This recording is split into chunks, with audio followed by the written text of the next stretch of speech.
She was 58 years old, bankrupt, and out of options. The most feared man in the territory offered to save everything she loved, but only if she agreed to become his wife. This is the story of Martha Caldwell, a woman who walked into what she believed was a living surrender and found instead something she had stopped believing in decades ago. If this story moves you, hit that like button and drop your city in the comments below.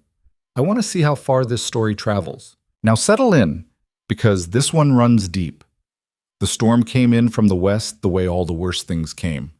Slow at first, just a darkening along the ridgeline, a heaviness in the air that made the horses restless in the corral and the old dog lift his gray muzzle toward the sky.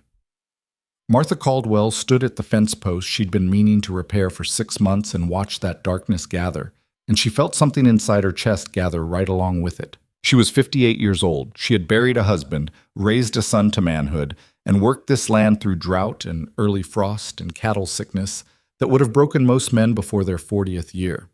She was not a woman who frightened easily, but the letter folded in her apron pocket had been frightening her for 3 days now, and she hadn't told a soul about it, and the weight of that silence had begun to feel like a stone she was carrying around inside her ribs. The sky turned the color of a bruise over the San Juan foothills. The first wind came across the flat ground and hit her full in the face, cold and smelling of rain and iron, and Martha closed her eyes against it for just a moment. Just a moment to feel something other than the grinding arithmetic of debt and desperation that had become the whole of her inner world these past 18 months. When she opened her eyes, she saw her father coming out of the barn. Franklin Caldwell was 73 years old and moved like a man who had made a long, difficult peace with his body's complaints. He walked with a slight list to the left where the hip had never healed proper after the fall from the loading platform 4 winters back. And his hands, enormous hands that had once been the strongest Martha had ever known, were stiff now in the cold mornings. He was still a handsome man in his way, white-haired, square-jawed, with pale gray eyes that had seen enough of life to hold both sorrow and stubbornness in equal measure. He looked up at the sky, looked at her. "Rain's coming," he said. "Yes, sir." He came and stood beside her at the fence, and they both looked out at the approaching storm the way ranching people always looked at weather, assessing it, measuring it, calculating what it would cost them. "Heard back from the bank in Durango," he said. Martha didn't answer. "They won't extend the note again." He said it the way he said most hard things, flat and direct, without flourish. 30 days, they said. After that, they begin proceedings. "I know." He turned and looked at her then, and she knew from the look that he'd already received his own copy of whatever correspondence had found its way to her apron pocket. The Caldwell land, 412 acres of Colorado range that Franklin's own father had broken from bare ground, that Franklin had doubled in his prime years, that Martha had fought to hold through the worst of times, would be gone. The house, the barn, the 2 remaining horses, the equipment. All of it would go to satisfy a debt that had grown quietly and steadily like a vine taking over a building, and by the time you noticed the walls were covered, the roots were already in the foundation. "There's something else," Martha said. She reached into her apron pocket and unfolded the letter. The wind tried to take it from her immediately, and she held it flat against the fence post with both hands while her father read. She watched his face as he read it. She watched the muscles in his jaw work. When he finished, he was quiet for a long moment. "Ethan Graves," he said. "Yes." Franklin handed the letter back to her without a word and turned to look out at the ridge again. The name sat between them like something with weight to it. Ethan Graves was not a name that floated lightly on the air in Larimer County. It was a name that landed when it was spoken, that caused people to recalibrate whatever they had been thinking about and pay attention. He had come to Colorado 12 years ago with nothing that anyone knew of. No family connections, no inherited money, no partner backing him. What he had, apparently, was an almost unnatural ability to read land and cattle and men, and a willingness to work in ways that made younger men half his age feel inadequate. He had built the Black Ridge Ranch from 200 leased acres to over 4,000 owned ones. He ran 1,200 head of cattle. He employed 32 men year-round and twice that during roundup season. He supplied beef contracts to 3 railroad companies and had recently, according to the Durango paper, been in conversation with interests in Denver about a meatpacking partnership that would make him one of the largest beef producers in the entire Rocky Mountain region. He was also said to be cold, calculating, the kind of man who shook your hand while already thinking 3 moves ahead of you. His first wife had died 8 years ago, fever, they said, and he had not remarried and shown no particular interest in doing so. He was 51 years old, lived alone in a house that was by all accounts large enough for several families, and was feared more than he was respected, though he was respected plenty. His letter was short. Mrs. Caldwell, I am aware of the financial situation facing your family's property. I write not to offer charity, but to propose an arrangement that would benefit us both. I am prepared to satisfy the full outstanding debt on the Caldwell land, clear the accounts with the Durango Bank, and transfer ownership of the cleared title to Franklin Caldwell's name outright. In exchange, I ask for your hand in marriage.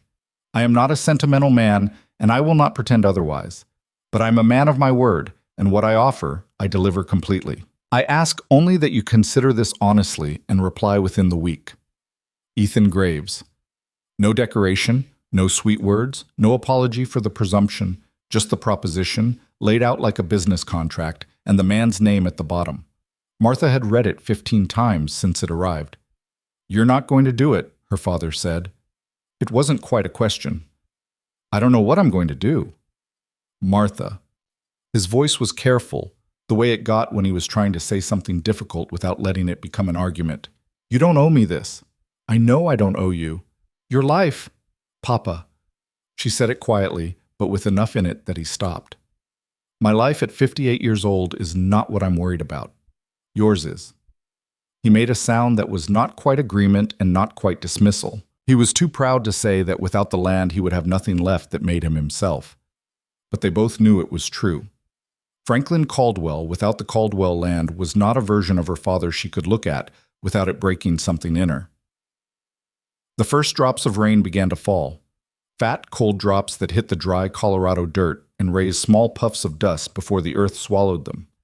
I'll write him back tonight, Martha said. Men had sometimes mistaken for softness.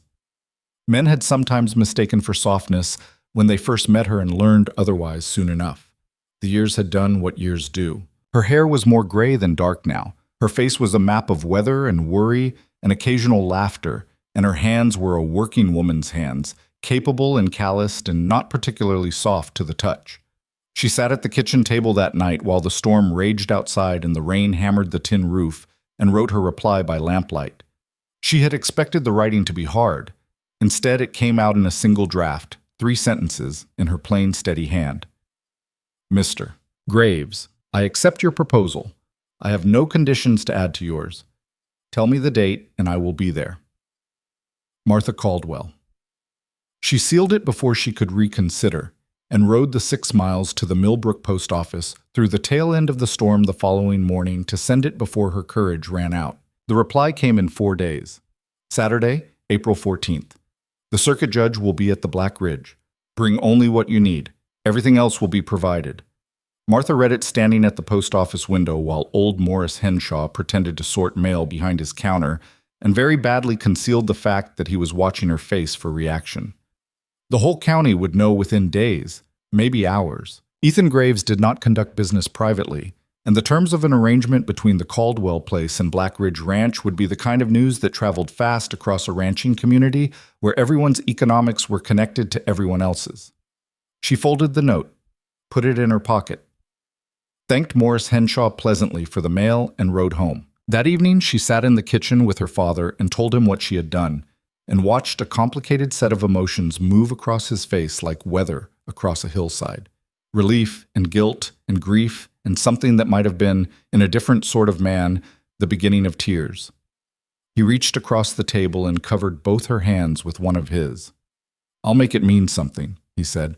I swear to you, Martha, whatever time I have left, I'll make this land worth what it cost you. It didn't cost me anything, she said. I made a choice. That's all. She believed that mostly. She kept telling herself she believed it all through the 10 days between the letter and the 14th of April. The morning of the 14th came in clear and cold, the kind of Colorado spring morning that was all crystalline light and thin air and the smell of new grass just beginning to push up through the red dirt. Martha was up before dawn. She had packed the night before, 2 dresses, her good wool shawl, the small box that held the few pieces of her mother's jewelry, her Bible, a photograph of her son Thomas, who was working timber up in Wyoming and wouldn't know about any of this until it was long done. She had written him a letter she was not sure she had gotten right, but had sent anyway. She wore her good gray dress, and her good black coat, and her good boots, and she braided her gray-streaked hair and pinned it up neat, and she looked at herself in the small oval mirror above the washstand for a long moment. She was not a woman who lied to herself as a rule. She saw what was there. 58 years of a life written plainly on a face that had never been anything other than honest. She was not a bride in any sense that word usually carried. She was a woman reporting for an arrangement. And if she held herself a little straighter than usual as she turned from the mirror, if she set her jaw in that particular way that her father and her son both recognized as Martha Caldwell, deciding not to be defeated by something, well, there was no one to see it but herself. Franklin stood on the porch when she came out with her bag. He looked at her the way she imagined he might have looked at her mother on some difficult morning long ago, with a kind of helpless admiration and a sorrow he was working to keep off his face. "You look fine," he said. "I'll send word when I arrive." "Martha," she stopped. "He'd have been a fool not to notice you," her father said quietly. "Whatever else he is." She didn't trust her voice right at that moment, so she touched his cheek once with the back of her hand, a gesture she hadn't made since he was sick the winter before last, and climbed up onto the seat of the wagon. She didn't look back as she drove down the lane. Looking back was not something she permitted herself. Black Ridge Ranch was 14 miles north and slightly east of the Caldwell property, and Martha had never had occasion to visit it, though she had heard it described often enough. What she had imagined was something imposing and deliberate, a working property that announced its own power the way its owner was said to announce his, without apology, without decoration, in pure scale and function.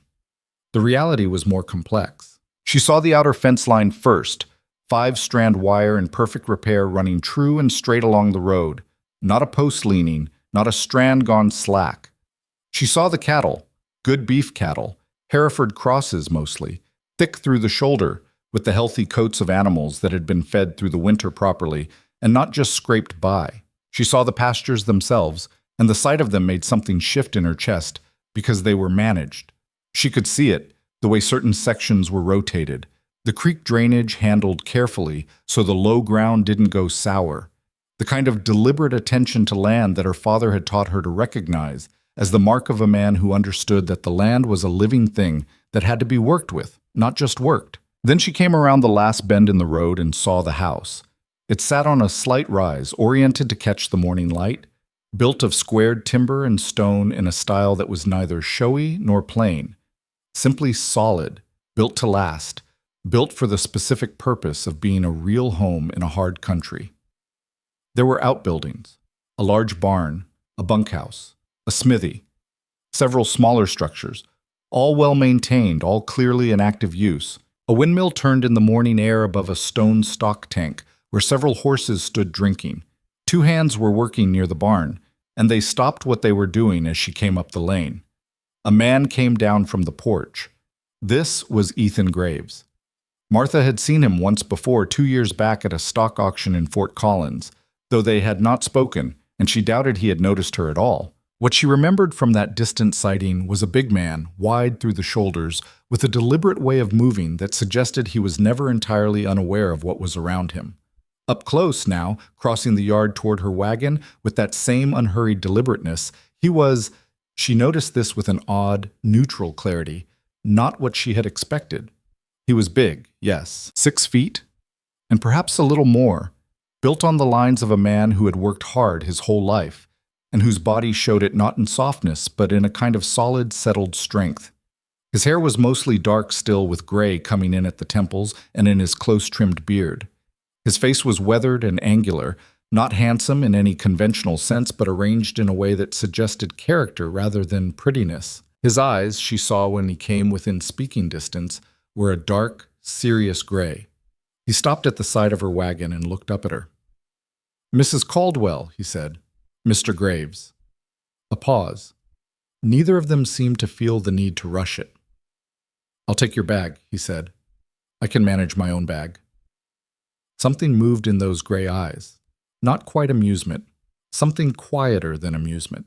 All right, he said, and stepped back to let her climb down herself. The circuit judge was named Harlan Boyce, a small, dry-humored man of about 60 who had clearly performed enough of these transactional frontier weddings to have arrived at a philosophical position of absolute neutrality about them. He shook Martha's hand, shook Ethan's hand, and conducted the ceremony in the front room of the house with two of Ethan's ranch hands serving as witnesses, a lean, older Mexican hand named Rodrigo, who had the dignified bearing of a man who had seen most things life had to offer, and a younger hand named Cal, who appeared to be approximately 23 and was working very hard to look appropriately solemn. It took 11 minutes. Martha said the words clearly and evenly and without hesitation, because she had decided that whatever this was, she would not be timid about it. Ethan said his words in the same flat, measured tone he seemed to use for most speech, not cold exactly, but contained, as if he kept the working parts of himself behind a certain line and conducted all external business from a careful distance. When it was done, Harlan Boyce closed his record book, collected his fee from Ethan, shook hands all around again, accepted a cup of coffee from the woman who appeared to run Ethan's kitchen, a compact, efficient Mexican woman named Elena who had assessed Martha with quick, dark eyes the moment she walked through the door and had not yet rendered a visible verdict, and departed. Cal shook Martha's hand with a kind of touching earnestness and said he reckoned it was real good to have a woman at the ranch again, and he hoped she liked it here, and Rodrigo gave a small, formal bow that Martha found unexpectedly moving. Then they were gone too, and it was just Ethan and Martha standing in the front room of the house that was now, technically, also her house. "Elena will show you your room," Ethan said. "My room. You'll have the east bedroom. It has its own door to the side porch if you want air in the evening." He said it matter-of-factly, watching her with those careful gray eyes. "The house is yours to run as you see fit. Elena has been managing it, and she knows it better than I do. I'd ask you to work with her rather than around her. She's been here 8 years, and she's earned her place." Martha studied him for a moment. "I don't displace working people," she said. "Good. I'll want to understand the household accounts. I'll have them ready for you by the end of the week. And I want to know the ranch, not just the house, the land and the cattle and how it all works together." Something shifted in his expression, just slightly, as if she had said something mildly unexpected. "That can be arranged," he said. "Then we understand each other," Martha said. She picked up her bag and went to find Elena. The east bedroom was larger than she had expected and smelled of cedar and something faintly floral that she eventually traced to a small dried lavender bundle tucked in the window frame. Something Elena had put there, she suspected, without being asked to. The room had a good bed with a solid frame, a writing desk, a washstand, a wardrobe with cedar lining, and 2 windows, one facing east toward the early light and one facing south toward the mountains. From the south window she could see the upper pastures where cattle moved slowly through the morning grass, and beyond them the rise of the Front Range against a sky that was, at that hour, the most extraordinary shade of cold blue she had ever seen. She unpacked her 2 dresses and hung them in the wardrobe. She set her mother's jewelry box on the writing desk. She put her Bible on the small table beside the bed and set the photograph of Thomas beside it. Then she sat on the edge of the bed in the afternoon quiet of the house that was now her house, and for the first time since the morning she had ridden to the Millbrook post office to send her reply to Ethan Graves's letter, she let herself feel the full weight of what she had done. It wasn't grief exactly. It was something more complicated than grief. The closest she could name it was the particular sensation of a door closing behind you in a room you will not return to, and standing in the hallway not yet knowing what the next door leads to, and the quiet of that in-between space being simultaneously terrifying and, in some strange way, almost peaceful. She had left one life. She was not yet inside the new one. She allowed herself 10 minutes of sitting with that. Then she straightened her back, stood up, smoothed her dress, and went to find Elena and ask about the household accounts. The first days were careful ones. Martha and Ethan existed in the house like 2 people who had agreed to share a space and were learning the geometry of it. How to be in the same room without intruding on each other, how to pass in the hallway without the passage feeling charged or strange, how to eat at the same table and conduct the practical business of two people's daily lives without it becoming either awkward silence or forced conversation. Ethan was up before first light every morning. She could hear him in the kitchen, the low murmur of his voice as he talked with Elena about the day's work, the sound of the front door as he went out to the yard. He came in for the midday meal, ate efficiently, asked practical questions about the household, about provisions, once about whether she had found the kitchen stores organized to her satisfaction, and went back out. He came in for supper. He sat at the head of the table, and she sat to his right, and they ate and talked sometimes and were quiet sometimes. And it was not comfortable exactly, but it was not hostile either. It was honest, Martha decided. Whatever it was honest. There was no performance being asked of her, no pretense of warmth she didn't yet feel, no expectation that she would arrange herself into the shape of something she wasn't. She found that she respected that more than she had expected to. On the fourth evening, after supper, Ethan sat at the table with what appeared to be a grazing rotation schedule spread out in front of him, and Martha sat across from him with the household accounts she had been going through, and they worked in that shared quiet for the better part of 2 hours.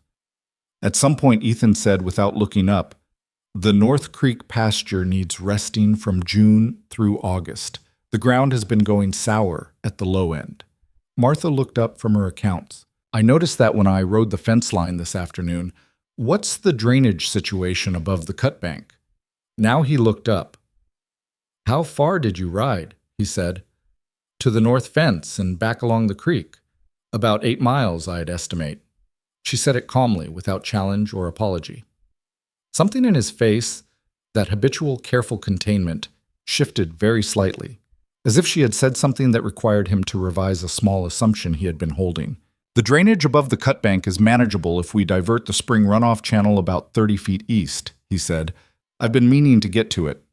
"It might solve the souring problem without resting the whole pasture," Martha said, "which would give you the grazing days back in August when you likely need them most." A pause. "Yes," Ethan said. "That's right." He looked at her for a moment in that measured way he had, not unfriendly, not warm, simply attentive, and then looked back down at his rotation schedule. But Martha noticed that he made a note in the margin of the schedule right after that, and she had a fair idea of what it said. The ranch hands were her next consideration.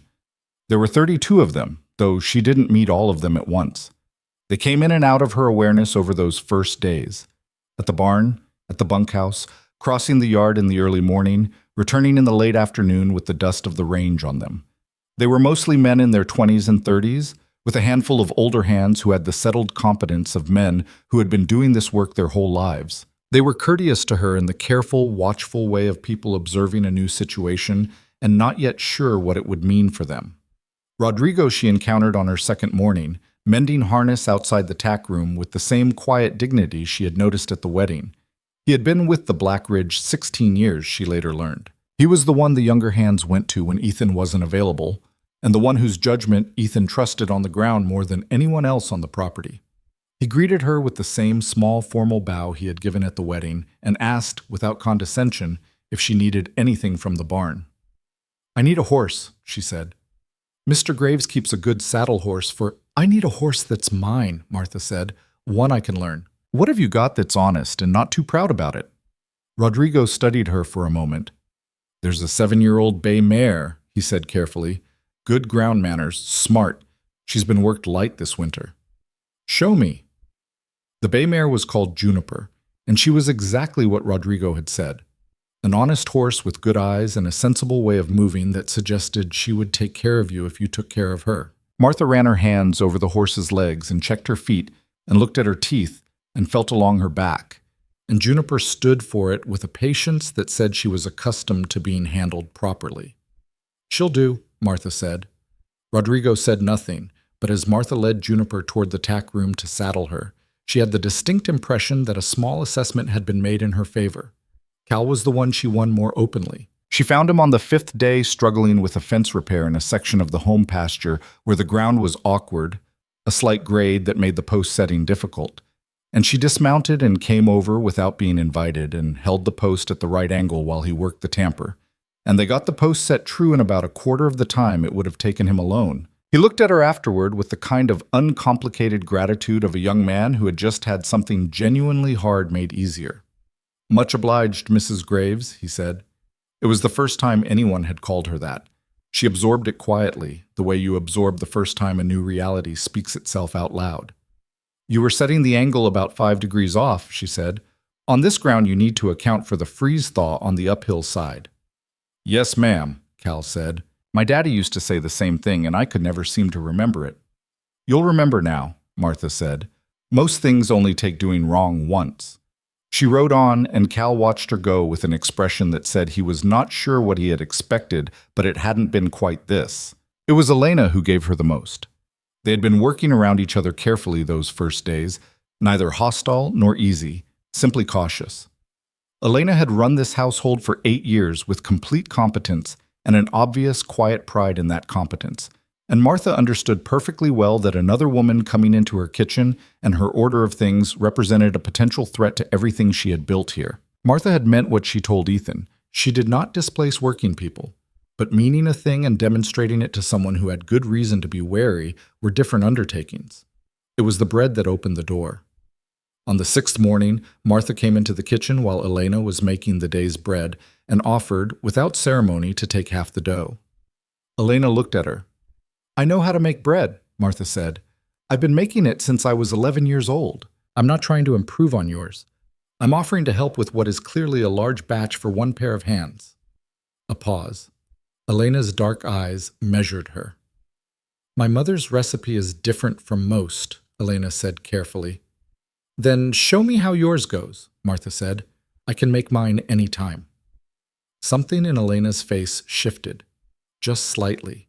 The way Rodrigo's had, the way Ethan's had at the accounting table. They worked side by side at the kitchen counter for the next 2 hours, and Elena talked about her recipe and Martha asked genuine questions, and the conversation moved, without anyone directing it, from bread to the kitchen stores to the provisions they were running low on to the cook schedule for the hands' meals to Elena's opinion, offered carefully at first and then with growing freedom, about what the ranch needed and didn't have enough of. By the end of the morning, something between them had changed. It wasn't friendship yet, but it was the beginning of the thing that could become friendship. It was the recognition of a similar quality in each other, a kind of competent, unsentimental dedication to the actual work of living that two women of a certain type could always find in each other, even across differences of background and age. "You know ranches," Elena said at last, when they were cleaning up. It was an observation, not a question. "My whole life," Martha said. Elena nodded. "Then you'll be useful here," she said, and the way she said it suggested this was no small verdict. On the 8th evening, something happened that Martha had not been expecting. She was on the south porch, her preferred place in the evenings, where she could sit in the folding chair that had appeared there sometime during her first week, placed there by someone unnamed, and watch the mountains go purple and then black against the last of the sky. When she heard the front door open and Ethan's steps on the porch boards, he appeared around the corner carrying 2 cups of coffee. He offered her one without a word. She took it. He leaned against the porch rail and looked out at the same mountain she'd been looking at. They were quiet for a while. "Your father," Ethan said at last. "How is he managing?" Martha looked at him. "He's all right. I wrote to him this week." "The land is in his name now," Ethan said. "Clean title. I filed it with the county recorder before the wedding." She had known he would do it. He had offered it, and she had understood him already to be a man who did what he said. But hearing it spoken directly still moved something in her she hadn't quite prepared for. "Thank you," she said. Ethan turned his cup in his hands. "He built that property from nothing," he said. "A man ought to be able to die on land his own hands broke." Martha looked at him for a longer moment than she had allowed herself to look at him directly before. The line of his face in the evening light. The way he held himself. That quality of contained strength of a man who had spent a lifetime not wasting motion or words. "What made you notice us?" she asked. "My family. Our situation." He was quiet for a moment. "The Larimer auction," he said. 2 years ago, September. You brought 3 steers." She remembered. She had known those steers would bring less than they were worth at that market, and she had brought them anyway because they needed the cash, and there was no other choice. "You knew what you had," Ethan said. You knew those cattle were worth more than what the floor was going to give you. I watched you look at the buyers, and I watched you make the decision to take the loss anyway, because you'd already calculated what you needed, and there was no point in sentiment about it." He paused. "Most men I know couldn't have done that without it showing on their face." Martha was quiet. "I asked around afterward," he said, "about your place, about your family." He said it without apology. "I make it my business to know about things and people that interest me. And we interested you. You interested me." She looked back at the mountains. "I am not what a man usually means when he says that," she said. "No," Ethan agreed. "You're not." There was nothing soft about the way he said it. No flattery, no performance, just the plain statement of a fact he had assessed the way he assessed everything. Honestly, without sentiment, with the full use of his faculties. Martha drank her coffee. The mountains went fully dark, leaving only the stars. "I won't be a decoration," she said. "I know that. Or an obligation." "I don't need an obligation," he said. "I have enough of those." "Then what do you need?" He was quiet for a long time, long enough that she thought he might not answer. "Someone," he said finally, "who sees things as they actually are and isn't made small by what they see." The night was very quiet around them. The wind had stilled with the last of the light, and from the direction of the bunkhouse there came the distant sound of someone's harmonica, thin and sweet and drifting in the Colorado dark. Martha held her coffee cup with both hands and felt the warmth of it against her palms. She did not say anything. There wasn't anything to say. But something had shifted between them. Quietly, without announcement, the way things shift when two people stop being careful with each other and start being honest instead. She stayed on the porch until the coffee was gone and the stars were fully out, and the harmonica had stopped. Then she went inside to the east bedroom that smelled of cedar and lavender, and she sat at the writing desk, and she wrote a long letter to her father. And in it she said things she had not allowed herself to say in any of the 3 previous letters she had sent. She said she thought she might be all right here. She said the land was good land, worked by a man who understood it. She said she had made her coffee herself that morning, and the stove was a good one, and the kitchen was well provisioned, and the mountains from the south window were the finest thing she had seen in years. She did not say anything about Ethan Graves. She was not ready to put those particular observations into words that could be sent through the mail and read by anyone. But she sat for a moment after she sealed the letter with her pen still in her hand, and she thought about gray eyes in the evening light, and the sound of a harmonica drifting through a Colorado night, and the particular quality of a silence shared between two people who were, for the first time, not being careful with each other. Outside, the stars were enormous over the Colorado plain.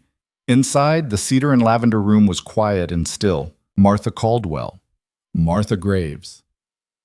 Now, she reminded herself, with something she was not quite ready to call acceptance, but which was getting there, blew out the lamp and lay down in the darkness and listened to the ranch settle around her and told herself for the first time in a long time that the morning might hold something worth getting up for. The letter to her father had been right. Morning did hold something worth getting up for. She had not expected that. She had prepared herself in the careful, practical way she prepared herself for most difficulties, for the slow grind of days that were tolerable but nothing more. Days that were the price of a decision made with clear eyes and no illusions. What she had not prepared for was the possibility that the place itself might reach into her and find something she had not known was still there waiting. It was the land that did it first. Colorado rangeland in spring was a specific kind of beautiful, not soft, not gentle, not the kind of beauty that invited you to relax into it. It was a beauty with teeth in it, a grandeur that reminded you constantly that it was indifferent to your presence and magnificent regardless of whether you were there to witness it. The Front Range rising above the western horizon in the early morning light, catching the first color of day in the snow still packed in the high couloirs. The way the wind moved through the new grass in the lower pastures in long silver waves. The hawks riding the thermals above the creek drainage. The smell of the land itself, iron and sage, and the particular sweetness of wet Colorado dirt after a night rain. Martha rode Juniper through it every morning, and every morning it worked its way a little further past the careful walls she had built around the interior of herself. She was not a romantic woman. She had not been one even when she was young, when some version of romance might have been available to her. Life had not offered her the leisure for it. But she was, underneath the practical competence that was so much a part of her surface, a woman who felt things deeply and with a precision that surprised her sometimes. She felt the land. She felt the particular rightness of good ground managed well. She felt the early morning silence of the ranch, that interval between when Ethan went out and when the hands came fully alive for the day, as a kind of gift she had not expected. She also felt, with that same precision, the slow, complicated process of learning Ethan Graves. It was not a simple process. He was a man of few unnecessary words, which she found she did not mind. She was not herself a woman who filled silence for the sake of it, and there was a different quality to his silences than the silences of a man who had nothing to say, or a man who was withholding something. His silences were working silences. He was always thinking, always calculating, always assessing the state of things against some internal standard she was slowly coming to understand. When he did speak, there was rarely anything in it that hadn't been considered first, and she found this quality, which she suspected most people found cold, to be something she could respect. What she was less certain about was the distance he kept. He was not unkind. He was never discourteous. He asked about her needs with a regularity that was almost formal, offered information about the ranch and its operations with a completeness that said he took her stated interest in understanding the whole of it seriously, and had begun, by the second week, to include her in the morning conversations with Rodrigo where the day's work was planned. These were not small things. She recognized them as not small. But there was a line. She could feel it. There was a point beyond which Ethan Graves did not go, and she had not yet been able to determine whether that point was about her specifically or whether it was simply the perimeter of the man himself, the outer edge of how far inward he permitted anyone to travel. She was thinking about this on the morning of the second Tuesday, riding the east fence line with Rodrigo, when he said, without particular preamble, "You are good for this place, Mrs. Graves." Martha looked at him. Things get complicated. She considered things get complicated. She considered that. And does it get complicated here? Rodrigo was quiet for a moment, looking out across the pasture where a band of yearlings moved in the morning light. The ranch has been without a woman's sense for 8 years, he said carefully. Since Mrs. Graves passed. He paused. The first Mrs. Graves. Martha waited. Mr. Graves is a man who manages well, Rodrigo said. He manages the cattle and the land and the men and in the accounts. He manages everything. Another pause. But a man who manages everything sometimes forgets that managing and caring are not the same thing. He said it without accusation, simply as an observation, offered to her the way he might offer information about a pasture condition or a water supply situation. As practical intelligence she might find useful. I appreciate that, Martha said. Rodrigo nodded. He is a good man, he said, with the same plain certainty. That is also important to know. They rode on, and Martha turned that information over in her mind the rest of the morning the way she turned difficult problems, steadily, without forcing it, letting it find its own shape. By the time she came back to the barn and handed Juniper over to Cal, she thought she understood a little more about what she was dealing with. A good man who had been managing alone for 8 years. A man who had built an empire of function and efficiency out of a grief he apparently kept entirely inside the perimeter of himself. A man who had looked at a 58-year-old widow at a cattle auction and seen something he wanted in his life. Not a young woman, not a second chance at some earlier version of happiness, but a specific kind of person. A woman who saw things as they actually were and wasn't made small by what she saw. She thought about what it said about a man that those were the qualities he had gone looking for. It said, she decided, that he was lonelier than anyone probably knew. The thought of that sat with her in a way she had not quite anticipated. That evening at supper, she asked him about the first grazing rotation he had ever designed for the Black Ridge, not because she needed the information, but because she wanted to hear him talk about it, wanted to watch him be fully engaged with something. She had noticed that he came most alive in his contained way when he was working through a problem or explaining something he understood deeply. He talked for 40 minutes. She listened and asked questions and watched him across the table in the lamplight, the way his hands moved when he was illustrating something about land topography, the way the habitual guardedness in his face softened when he was deep in a subject he loved. When he noticed she was watching him, he stopped. "I've been talking too long," he said. "You haven't," she said. "I asked because I wanted to know." A pause. "Most people don't. Most people aren't trying to understand a 4,000-acre cattle operation," she said. "I am." He looked at her for a moment. Then something crossed his face that was the closest thing to a smile she had seen from him. Not quite achieving it, landing somewhere in the territory just south of it, but present. "The Southeast Range," he said, "has a problem I haven't solved yet."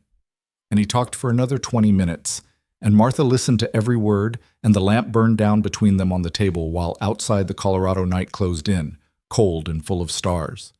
The town of Millbrook was 12 miles from the Black Ridge, and Martha had not been there since before the wedding. In the third week of April, Elena needed provisions that couldn't wait for the monthly supply order, and Ethan asked Rodrigo to take the wagon in.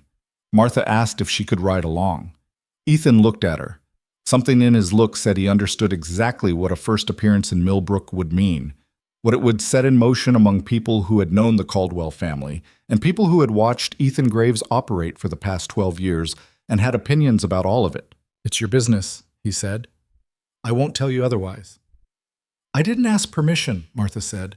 "I asked if I could ride along." That almost smile again. Rodrigo leaves at 7. Millbrook was a working town. Not picturesque, not charming, simply functional in the way of Colorado range towns that existed to serve the ranching economy around them. A main street of perhaps 10 buildings. The general store, the feed and grain, the bank, the livery, the barber shop, the post office, a doctor's office, and 2 saloons that served different portions of the population and maintained a careful mutual distance. A church at the north end with a white-painted front that was peeling in the high-altitude sun. Martha had grown up coming to Millbrook. She knew its rhythms. She knew that news traveled through it the way water traveled through rock, finding every crack and filling it completely. The looks began before the wagon had fully stopped in front of Whitfield's general store. She registered them without changing her expression. The pause in conversation on the front porch of the barber shop, the face that appeared in the window of the dry goods, the woman who happened to be crossing the street at precisely that moment and happened to slow her crossing slightly. She climbed down from the wagon with Rodrigo's offered hand and went into the store.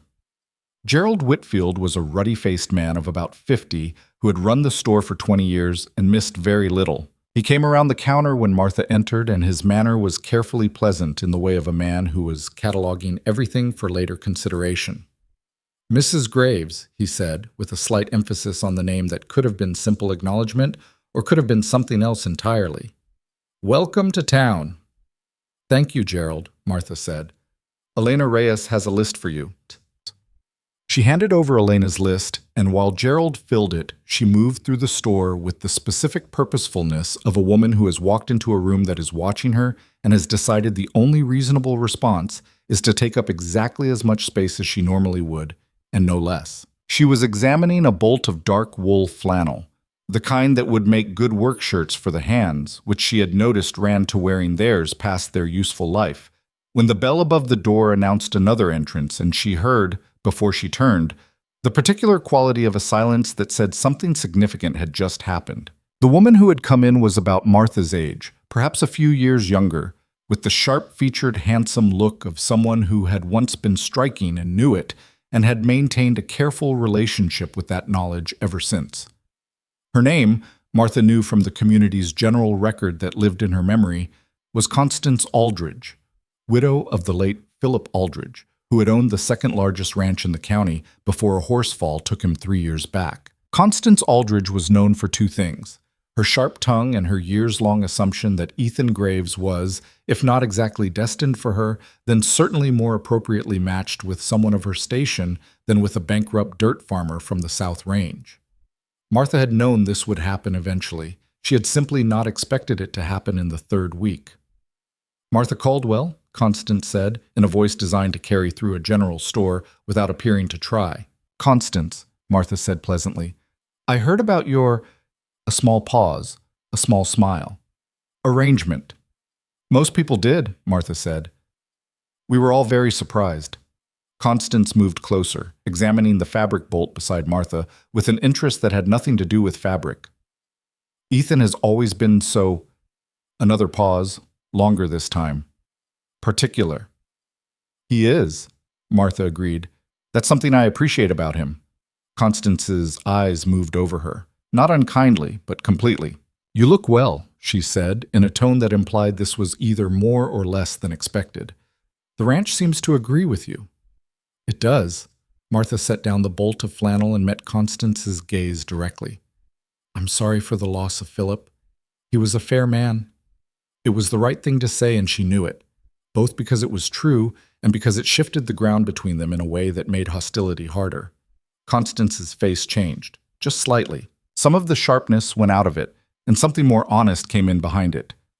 Thank you, Constance said, less performing now. The South Range is going to need 3 more line riders this summer, Martha said, returning to the flannel bolt. If any of Philip's former hands are looking for steady work, Ethan would consider them. A silence. Then, I'll mention it. Martha nodded and carried the bolt to the counter. She heard Gerald Whitfield exhale behind her, very quietly, with the relief of a man who had been ready for something much worse. They were back on the road home within the hour, the wagon loaded with Elena's provisions and the bolt of flannel and a few other items Martha had identified as needed. Rodrigo drove and Martha sat beside him on the bench seat, and the morning was clear and cold and the mountains were enormous against the western sky. That was well done, Rodrigo said, after a mile. It was nothing, Martha said. It was not nothing, Rodrigo said, with a definiteness that closed the subject. She told Ethan about the encounter that evening. Plainly, without dramatizing it, the way she had come to understand was the register he responded to best. She watched him listen, watched the slight tension around his eyes when she mentioned Constance Aldridge's name. She's not a bad woman, he said carefully, when Martha finished.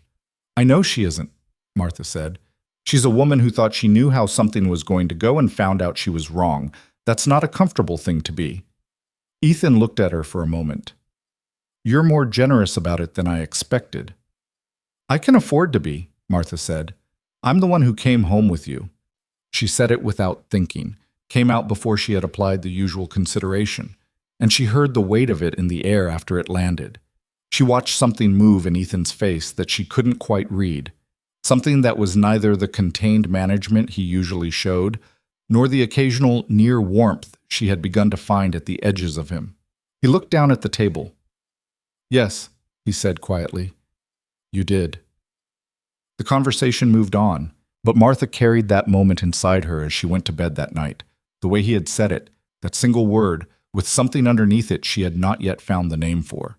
She was beginning to understand that Ethan Graves communicated the most important things in the smallest words, and that you had to be paying close attention to catch them. She paid close attention. The work of the ranch in late April shifted toward the late spring demands. Fence repair across the high pastures that the winter frost had heaved. The beginning of the breeding season management that required careful attention to the bull rotation. The creek drainage project on the north pasture that Martha had identified and Ethan had subsequently assigned to a crew of 3 hands under Cal's supervision. Martha found herself pulled into the daily rhythm of it with a naturalness that surprised her. She had expected to be peripheral to the real work, confined to the household operations, her interest in the range tolerated rather than used. Instead, Ethan had begun to include her in ways that were functional rather than decorative. It started with small things. He asked her opinion on the bull rotation schedule one morning and listened to her answer with genuine attention. He brought her to look at a section of the north pasture where the souring problem was most advanced and asked what she would do differently in the coming season. When she answered, specifically, drawing on 30 years of watching her father and her husband work similar ground, he did not perform agreement or dismiss it. He argued with 2 of her points, accepted a third, and modified a 4th into something that combined what he knew with what she'd said and was better than either alone. She found she liked arguing with him. He argued well, without heat, without ego, with the specific pleasure of a man who was genuinely interested in being right rather than in being seen to be right. You changed the schedule, she said, one morning when she looked at the updated rotation he had pinned to the board in the tack room. Parts of it, he said. The North Creek timing. Your reasoning was sound. She studied the revised schedule. He had incorporated her observation about the August grazing days and added a secondary drainage management phase she hadn't thought of. It was better. You added a second drainage phase, she said, Rodrigo's idea, after we talked. You told him what we discussed?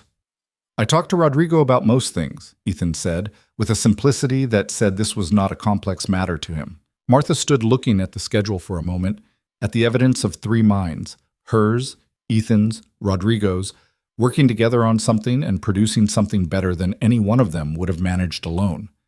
She felt something warm move through her that she was reluctant to examine too closely. It was the feeling of being useful, not in the general sense of being capable. She had always been capable, had never required external validation of that, but in the specific sense of being useful to something that mattered, to something larger than the immediate household, to the actual working life of this place. It was a feeling she had not had in years, not since the Caldwell Ranch began its long decline and her days had been consumed by the grinding arithmetic of loss. She turned away from the board before Ethan could see whatever was on her face. The South Pasture drainage could use the same approach, she said. I know, he said. I was thinking the same thing this morning. The nights continued to be where the real learning happened. They had established a habit, without quite deciding to, of the porch after supper. Martha in her folding chair, Ethan against the rail, coffee, or sometimes a small glass of the rye whiskey he kept for evenings. The mountains in the dark. The harmonica from the bunkhouse some nights. The enormous sky. He talked more, in those intervals, than he talked at any other time. Not freely. That was not a word that fit him, but with a kind of deliberateness that she had come to understand meant he had decided the subject was worth talking about and was giving it full consideration. He told her, on a clear night in the last week of April, about how he had come to Colorado. He said it the way he said most personal things, briefly, without embellishment, but with a specificity that made her understand he was giving her something he didn't distribute casually. He had come from Ohio. His father had been a farmer. Not a bad farmer, not an unsuccessful one, but a man of small aspirations who had looked at a 100-acre piece of Ohio flatland and declared it sufficient. Ethan had known from the time he was 15 that it was not sufficient for him. Not the land, not the life, not the scale of it. He had left at 20, gone west without a plan. Beyond the knowledge that the scale of the country increased as you moved into it, and that somewhere in the magnitude of it was a life equal to whatever it was that drove him. He had worked other men's ranches for 9 years before he had the stake to begin his own. He had made his first land purchase on Black Ridge at 31, with money that represented the complete sum of 9 years of calculated saving and 2 significant gambles on cattle drives that had paid. He had built from there with a consistency that was, looking back, almost inhuman in its patience. You always knew it would work, Martha said. No, he said. I knew I wouldn't stop until it did. That's different. She thought about that. What happened when it was built? When you had what you'd come out here to make? A long silence. Clara died, he said. Clara, his wife, the first Mrs. Graves that Rodrigo had mentioned with such careful circumspection. Martha waited. She had been sick for 2 years, he said. I knew it was coming. I had known for 2 years it was coming, and He stopped. Started again in a slightly different place. The ranch was at its full size by the time she died. I had built what I came to build, and she was gone, and I discovered that I had not thought about what came after. The night was very quiet. Somewhere below the bunkhouse, a horse shifted in the corral. I managed it, he said. The word managed carrying in it everything she had already come to understand about what that word cost him. You managed it for 8 years, Martha said. Yes. Until you wrote a letter to a woman you'd watched at a cattle auction. Shim. He turned and looked at her. In the darkness she could see the outline of him. That broad, solid shape, the line of his jaw, the way the starlight caught his eyes. Yes, he said. She looked back at the mountains. I'm sorry about Clara, she said. She was a good woman. He said it simply, with a sadness that was not fresh but was permanent. The kind of sadness that has been lived with long enough that it becomes part of the architecture of a person. She would have had opinions about you. Martha felt something startled move through her. Would she? She would have approved, he said. She had no patience for timid women. She would have liked that you rode to Millbrook in the third week and looked Constance Aldridge in the eye. Martha absorbed this, the strangeness of it, a dead woman's imagined approval, and the odd comfort of it simultaneously. Cal told you about Millbrook. Rodrigo told me. Cal told Rodrigo. Of course he did. There was something almost like warmth in his voice. Nothing happens on this ranch that Rodrigo doesn't know within the hour. They sat with that for a moment, and Martha felt something ease between them that had been held at a slight tension for weeks. The particular tension of two people who are still learning whether they can trust each other with the real things. It didn't vanish, that tension. It simply loosened. Tell me about Thomas, Ethan said. Her son. She was surprised he knew the name, and then unsurprised. Of course, Ethan Graves had made it his business to know. She talked about Thomas for a long time. He was 31, working timber operations up in the Bighorn country of Wyoming. A big, quiet man who had his grandfather's hands and his father's stubbornness, and something all his own that she could only describe as a quality of goodness, the kind that didn't announce itself. She told Ethan about the letter she had sent and the letter she had received back.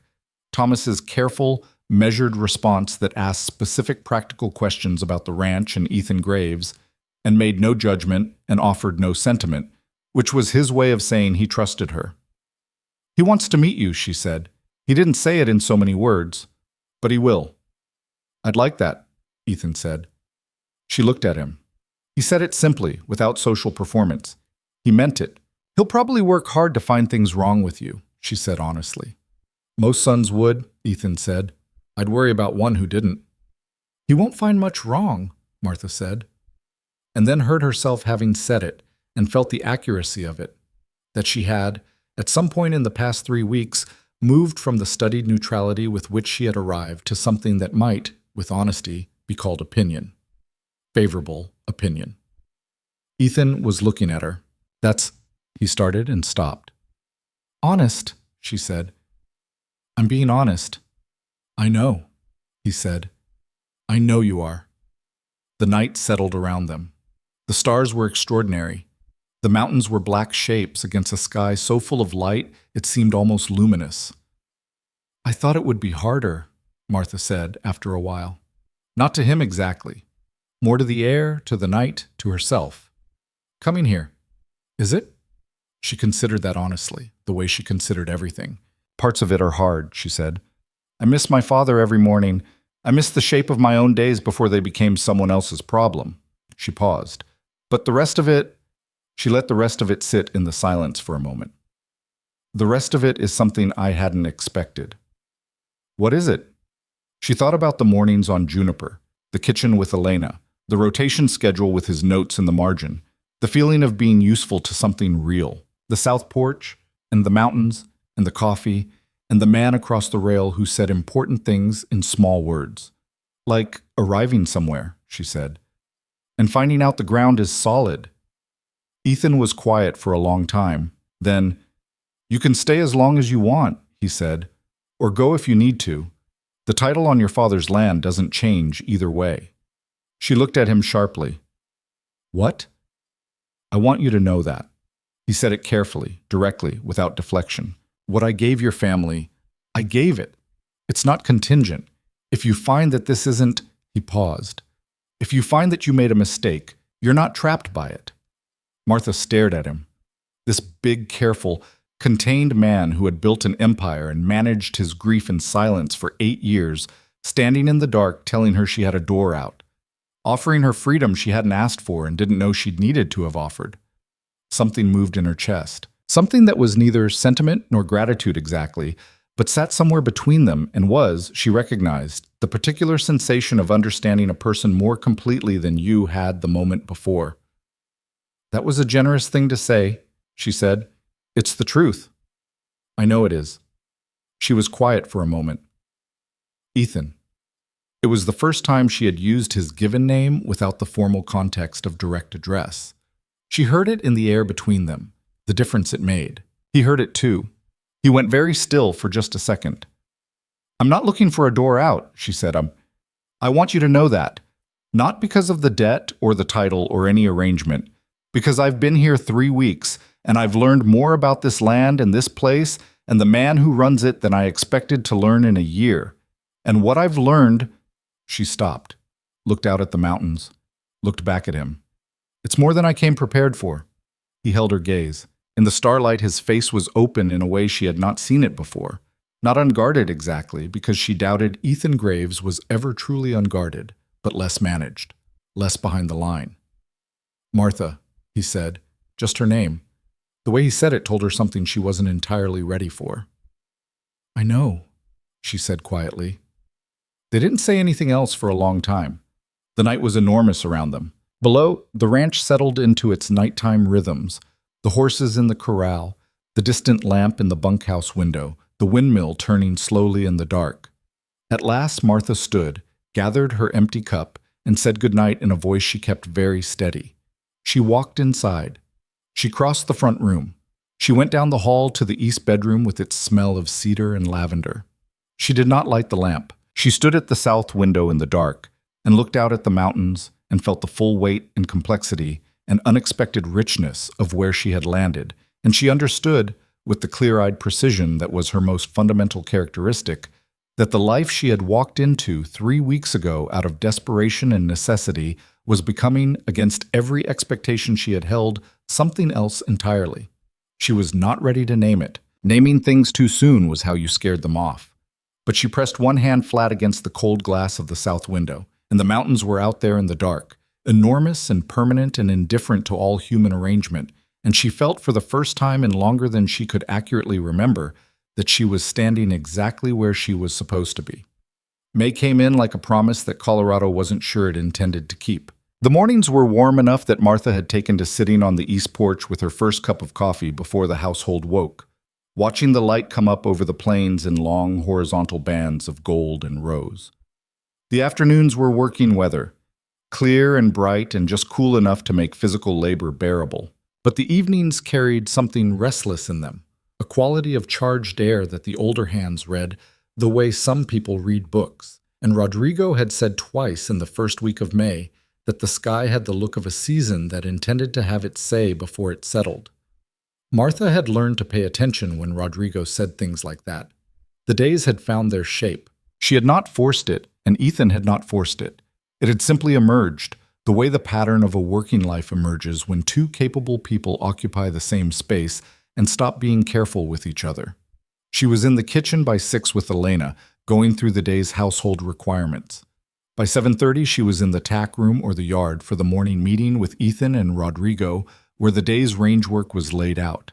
By 8, she was on Juniper. She wrote a different section of the property every day with a systematic thoroughness that Ethan had initially observed with what she read as mild surprise and had since come to treat as routine. She was building a map. Not on paper. In her mind, the way she had always stored land knowledge, as a three-dimensional picture she could walk through. The drainage patterns, the grass conditions in each pasture, the behavior of the cattle in different sections, the places where the fence needed attention and the places where it was sound. She was building an understanding of Black Ridge Ranch the way she had built her understanding of the Caldwell land over 30 years, except that she was doing it faster, with a deliberateness shaped by the knowledge that she didn't have 30 years to spend. Ethan had noticed. He didn't say so directly. Direct acknowledgement of personal things was not his natural register, but she could see it in the way he had begun to ask her specific questions in the morning meetings. Not general questions about whether she'd seen anything worth noting, but targeted questions about particular sections. What does the grass look like on the east bench above the creek? How's the stock tank condition in the upper south pasture? The questions of a man who had started to use what she was building. She had started to love that, the quiet usefulness of it. The way her observations fit into his larger knowledge of the place, the way a piece fits into a structure. Not decorative, not supplementary, but load-bearing. She was thinking about this on a Thursday morning in the second week of May, riding the west fence line above the creek drainage, when she saw the rider coming up from the south road.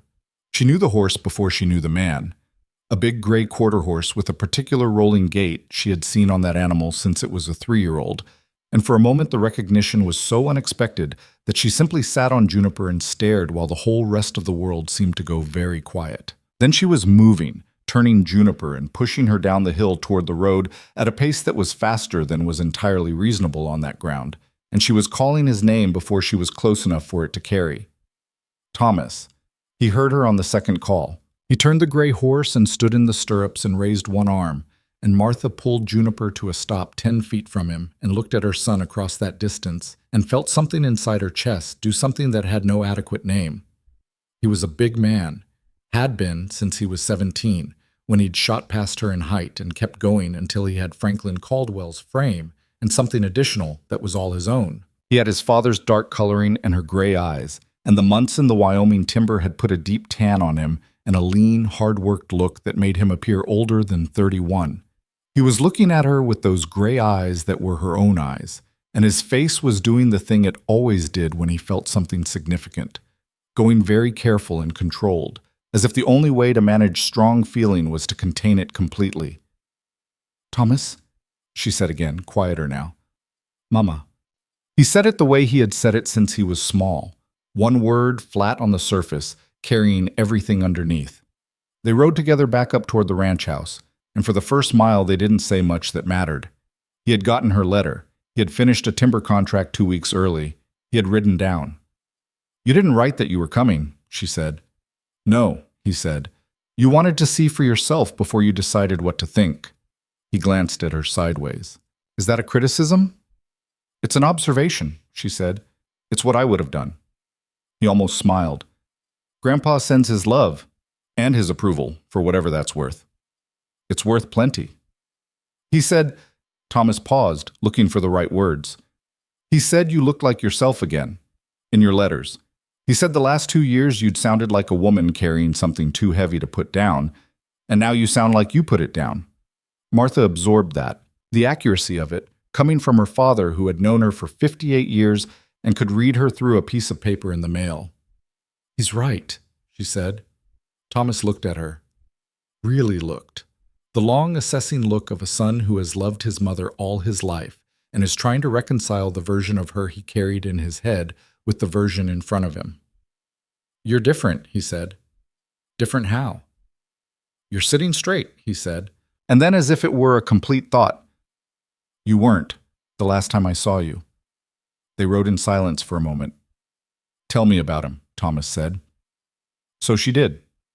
She told him what she knew of Ethan Graves, but not the reputation, which Thomas had already gathered from his own sources, she suspected, but the man she had come to know over 6 weeks of mornings and evenings and working days and porch conversations and shared silences and arguments about grazing rotation. She told him about the rotation schedule with the notes in the margin. She told him about Clara, though briefly, and about the 8 years of managing. She told him about the morning meetings and the way Ethan listened and the way he argued when he disagreed and the way he had told her, flatly and completely, that she was not trapped. Thomas listened to all of it with his characteristic stillness. When she finished, he was quiet for a long moment. "Are you happy?" he asked. It was a simpler question than she'd expected from him, and more direct, and it caught her slightly off guard. She was quiet for a moment herself, giving it the honesty it deserved. "I'm something," she said. "I'm not sure happy is the right word yet, but I'm here, fully. That's more than I could say for a long time." Thomas nodded. "Good enough," he said. Ethan was in the yard when they came in, coming out of the barn with Rodrigo. He saw Thomas on the gray horse and took one moment. She noticed it, that single second of preparation, and then came forward. The two men looked at each other across the yard. Thomas was an inch taller, broader in the shoulder the way young men were before the years settled the flesh. He had the look of someone who had decided to reserve judgment, which on Thomas Caldwell looked much the same as his normal expression, neutral, watchful, nothing given away. Ethan extended his hand. "Thomas Caldwell," he said. "I'm glad you came." Thomas shook it, measured the handshake the way men of that kind measured handshakes. "Mr. Graves." "Ethan," Ethan said. "We can dispense with the formality." A pause. "Ethan," Thomas said. "There's a room ready," Ethan said. "Elena's been expecting you for a week." Thomas blinked. I didn't write ahead.